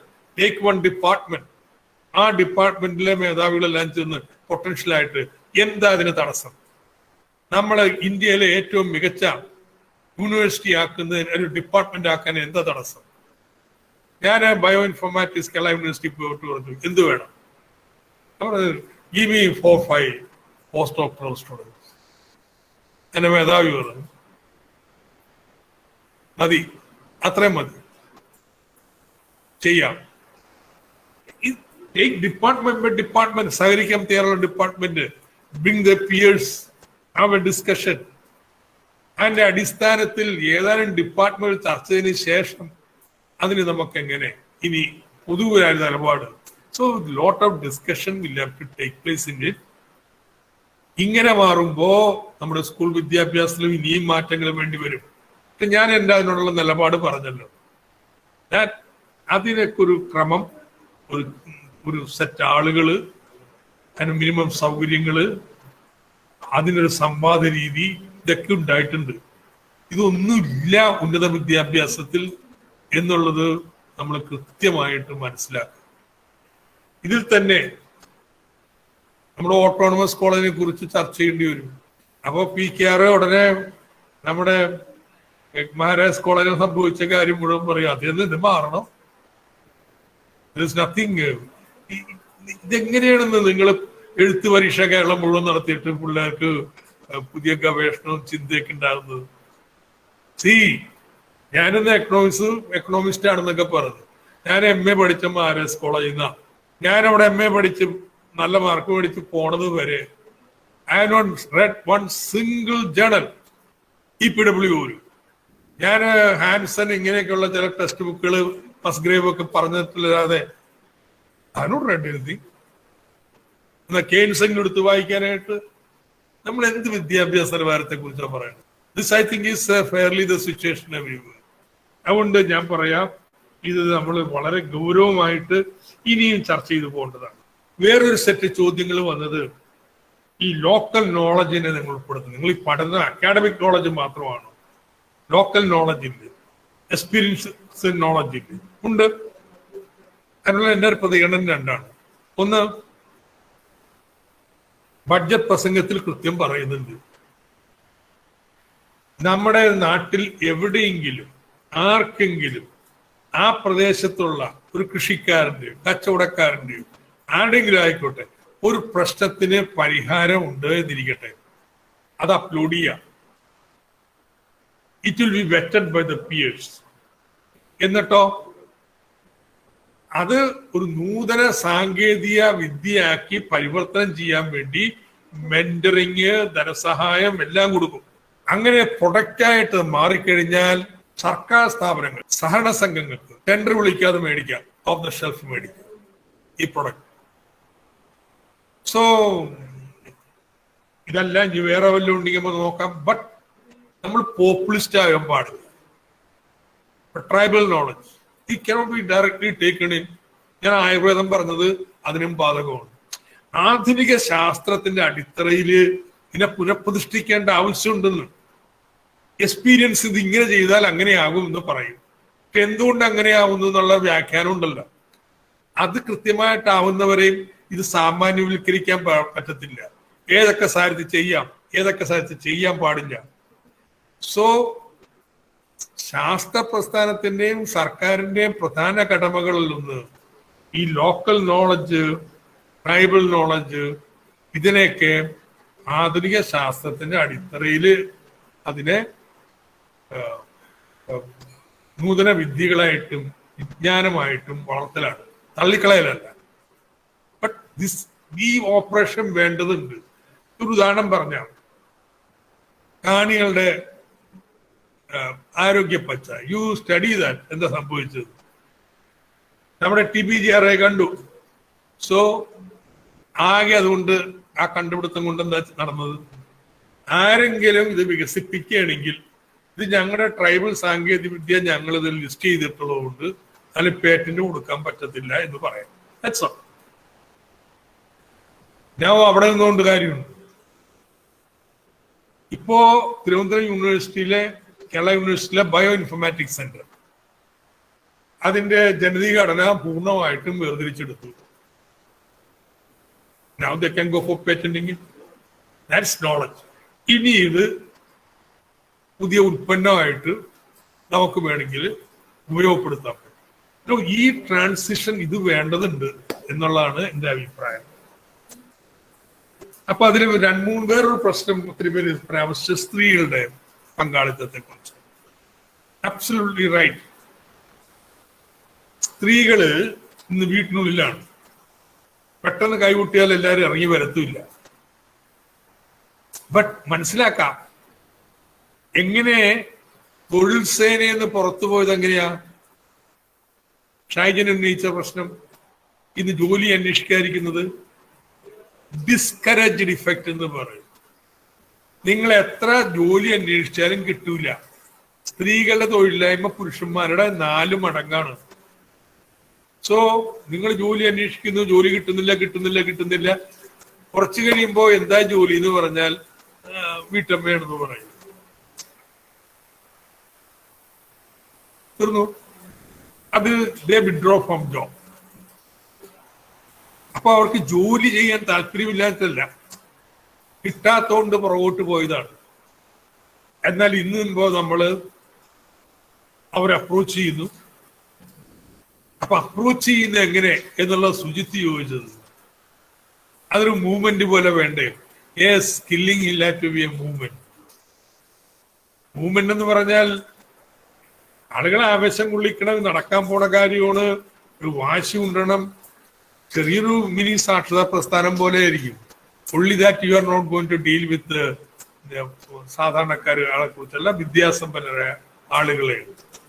അതിന് കുടുംബശ്രീക്കും പറ്റിയെന്ന് വരത്തില്ല. കാര്യം വെച്ച് കഴിഞ്ഞാൽ all Kudumbashree will have to have teams.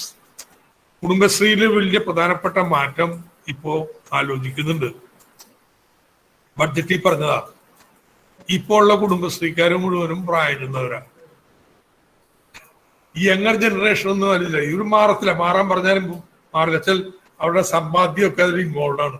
അതുകൊണ്ട് മെമ്പർഷിപ്പ് മാറി എന്നാലും വീട്ടിലെ മരുമോള് പോട്ടെ എന്ന് പറയില്ല. So now how do you do that? Auxiliary unit ഉണ്ടാക്കി അവർക്ക് കൂടി ചെറുപ്പക്കാർക്ക് കൂടി വേറെ പ്രാതിനിധ്യം നൽകാനാണ് ഉദ്ദേശിക്കുന്നത്. നൗ ഇതിൽ നിന്ന് നമുക്ക് ടീംസ് ഉണ്ടാക്കാം. വിദ്യാസമ്പന്നരായ ആളുകൾ, ആ ടീംസ് പോയിട്ട് ഓരോ വീട്ടിലും ചെല്ലുക, സംസാരിക്കുക, get them to register. Getting all these people to register itself is a big campaign. ഇതുവരെ ചെയ്തിരിക്കുന്ന എനിക്ക് തോന്നുന്നു ഇപ്പൊ ഒരു 20,000 പേര് രജിസ്റ്റർ ചെയ്താണ്. What we are talking about is 20-30 lakh people registering for training. Now അത് തന്നെ വലിയൊരു ക്യാമ്പയിൻ അല്ലേ. അപ്പൊ സ്ത്രീകളുടെ പ്രശ്നം അവരെ പ്രേരിപ്പിക്കണം. അപ്പൊ ഒരു ചോദ്യം, വീട്ടിലിരുന്ന് പണിയെടുക്കുന്ന വീണ്ടും അവരെ വീട്ടിൽ തളച്ചിടില്ല എന്നുള്ളത്. വെരി വെൽ, വീട്ടിൽ വെറുതെ ഇരിക്കുന്നത് നല്ലത്, വീട്ടിനുള്ളിൽ നിന്ന് പണിയെടുക്കുന്നത്, സ്വന്തമായിട്ടൊരു വരുമാനം ഉണ്ടാവുന്നത്. ഞാൻ പറയാം, വീട്ടിലിരുന്ന് പണിയെടുക്കാൻ ബുദ്ധിമുട്ടുണ്ടെങ്കിൽ വേണ്ട, വർക്ക് നിയർ ഹോം.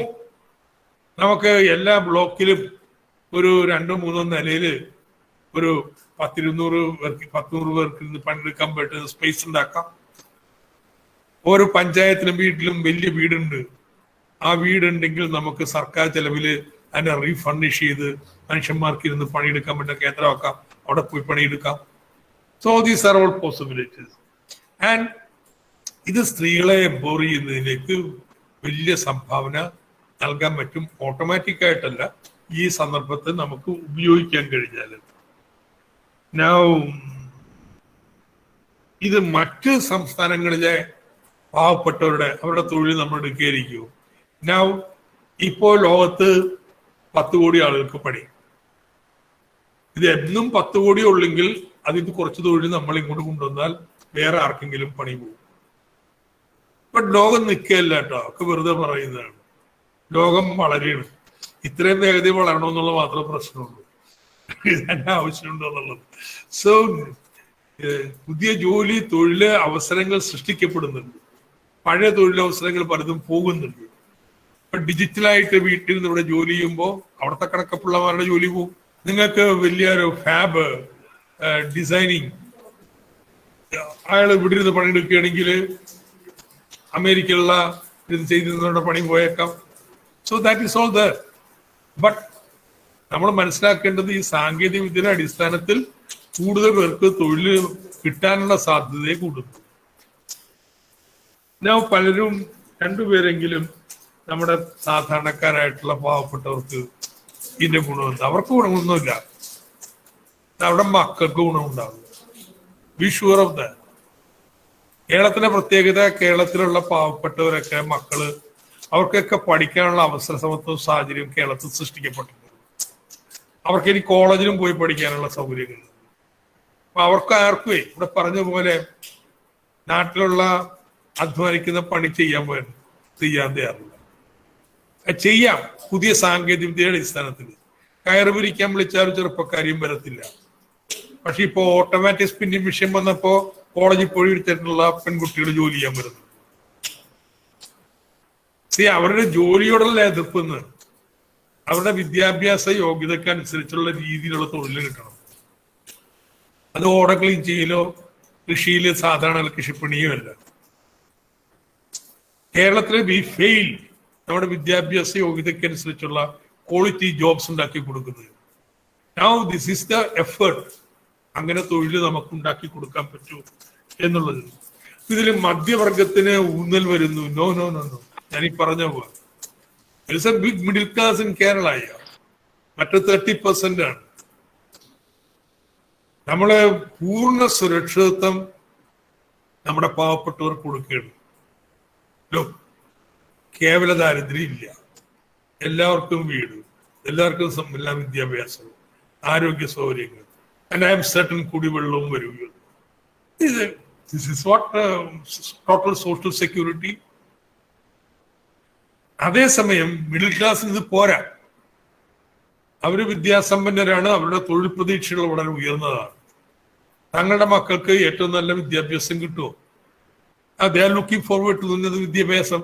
ഇവിടെ പറഞ്ഞ പോലെ പുറത്തു പോയിട്ട് പഠിച്ചിട്ട് വരികയാണ്. അതിന് ചെലവ് എത്രയെന്നറിയാമോ പുറത്തു പോയി പഠിക്കാനായിട്ട്? പുറത്തുപോയി പഠിക്കുന്ന കുട്ടികൾ നല്ല പങ്ക് ഇങ്ങോട്ട് വരുന്നുമില്ല. നൗ ദ മിഡിൽ ക്ലാസ്, ഈ ഉന്നത വിദ്യാഭ്യാസത്തിന്റെ ഗുണനിലവാരം ഉയരാന്ന് പറഞ്ഞു കഴിഞ്ഞിട്ടുണ്ടെങ്കിൽ they will be only happy to join. നമ്മള് അപ്പൊ അത് മിഡിൽ ക്ലാസ്സിനെ ചേരുന്നതുകൊണ്ട് നമ്മള് മോശമൊന്നും ആവുന്നില്ല. ഈ മിഡിൽ ക്ലാസ് കേരളത്തിന്റെ നേട്ടമാണ്.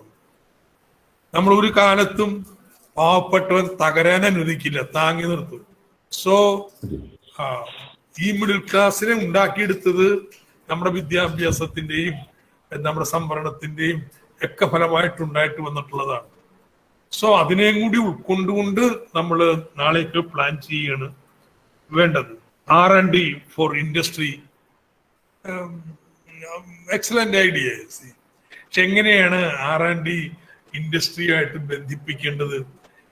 ഇതിന് വേണ്ടിയിട്ട് ഇൻഡസ്ട്രിയെ 4 പേരെ കൊണ്ടുവന്നിട്ട് അക്കാഡമിക് സമിതിയിൽ ഇരുത്തലൊന്നും അല്ല കേട്ടോ. We have to find out ഇൻഡസ്ട്രിയില്. ഇപ്പോ ഞാൻ പറയാം, എനിക്ക് ഇങ്ങനെ പഠനം വേണം കയറിനെ കുറിച്ച്.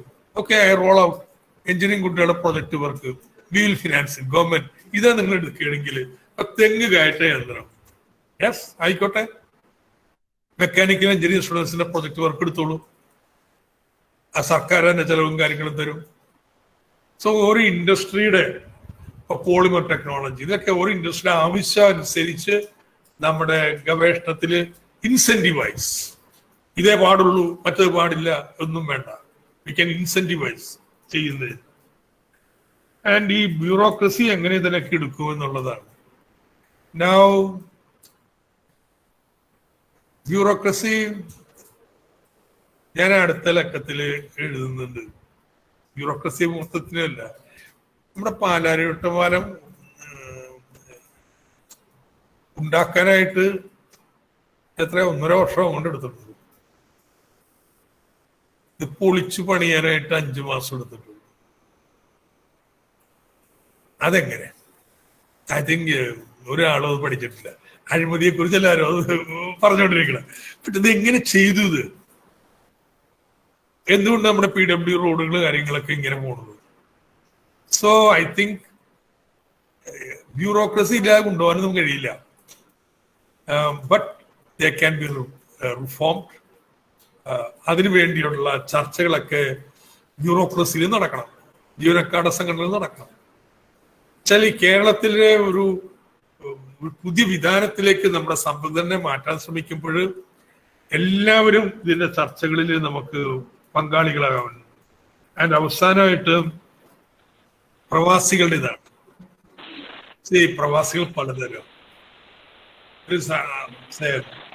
അൺസ്കിൽഡ് വർക്കേഴ്സ് ആൻഡ് സോൺ, അവർക്ക് സുരക്ഷിതത്വം നൽകേണ്ട പ്രശ്നം. സ്കിൽഡ് വർക്കേഴ്സ് ആൻഡ് സോൺ, അവർക്ക് സ്വയം തൊഴിലുള്ള അവസരങ്ങൾ സൃഷ്ടിക്കണം. അവിടെ വലിയ സമ്പാദ്യമുള്ള ആളുകളുണ്ട്, അവർക്ക് ഇവിടെ തൊഴിൽ സംരംഭങ്ങൾ ആരംഭിക്കാൻ സൗകര്യം ഉണ്ടാക്കി കൊടുക്കുകയാണ്. ഇതിലൊന്നും പെടാത്ത വലിയൊരു അക്കാഡമിക് സമൂഹമുണ്ട്. സ്കിൽഡ് ജോബ് ഒക്കെ വളരെ ഉയർന്ന ഹൈ എൻഡ് സ്കിൽ ചെയ്യുന്ന ആളുകളുണ്ട്. ഈ മലയാളികളെ മുഴുവൻ ബന്ധപ്പെടുത്തുന്നു. നമ്മുടെ ഉന്നത വിദ്യാഭ്യാസത്തെ ടേൺ അറൗണ്ട് ചെയ്യുമ്പോൾ ഇവരാണ്. കുട്ടികളെ ഓൺലൈനായിട്ട് പഠിപ്പിക്കുക. We have to think out of the hat. ഉന്നത വിദ്യാഭ്യാസ മേഖലയിൽ അതിന് ഈ യൂണിവേഴ്സിറ്റി അടിസ്ഥാനത്തിൽ ഏകീകൃതമായിട്ടുള്ള പഠനം കൊണ്ട് എത്തൂല. നമ്മള് എവിടെയൊക്കെ ഇങ്ങനെയുള്ള സൗകര്യങ്ങൾ ഉപയോഗപ്പെടുത്താനുള്ള മനസ്സും അതിനുള്ള പ്രതിബദ്ധതയും ഒക്കെ ചെലവാക്കാൻ സമയം ചെലവഴിക്കുന്ന ആളുണ്ടോ അവർക്ക് അങ്ങനെ ചെയ്യാനുള്ള സൗകര്യങ്ങൾ കൊടുക്കണം. അഫ്കോഴ്സ് ഇത് മാനേജ്മെന്റിന്റെ ഓട്ടോണമി ആദരിക്കാൻ എന്തൊക്കെ വേണം അത് നമ്മൾ ചെയ്യണം. We have to reopen many settled questions. അപ്പോ ചർച്ച ചെയ്യാൻ ഏറെയുണ്ട് എന്ന് എല്ലാവർക്കും ഒരു ബോധ്യം ഉണ്ടാക്കാൻ കഴിഞ്ഞിട്ടുണ്ടെങ്കിൽ തന്നെ ഈ പ്രഭാഷണം വലിയ വിജയമായിട്ട് ഞാൻ കണക്കാക്കും. Somehow the general silence in Kerala is സത്യം പറഞ്ഞാൽ വളരെ സങ്കടകരമാണ്. I don't know why. maybe my failure in communicating with people, but even after such a budget which I attracted a whole lot of attention, ഇതെന്താ വെച്ചാൽ നമ്മൾ ചർച്ച ചെയ്തില്ലെങ്കിലുണ്ടല്ലോ ഇതൊക്കെ ഒരു തരത്തിൽ കൂടി ഒരു വഴി കൂടി പോവും. ഇതൊക്കെ അജണ്ടയിലും മാനിഫെസ്റ്റോയിലും ഒക്കെ കിടക്കുന്ന കാര്യങ്ങളാണ്. അതുകൊണ്ട് പീസ് മീലായിട്ട് അവിടെ ഇവിടെ വിടാത് ഇത് എന്നൊക്കെ പറഞ്ഞു നടക്കും. ടോട്ടാലിറ്റിയിൽ നമ്മൾക്ക് എത്താൻ പറ്റത്തില്ല.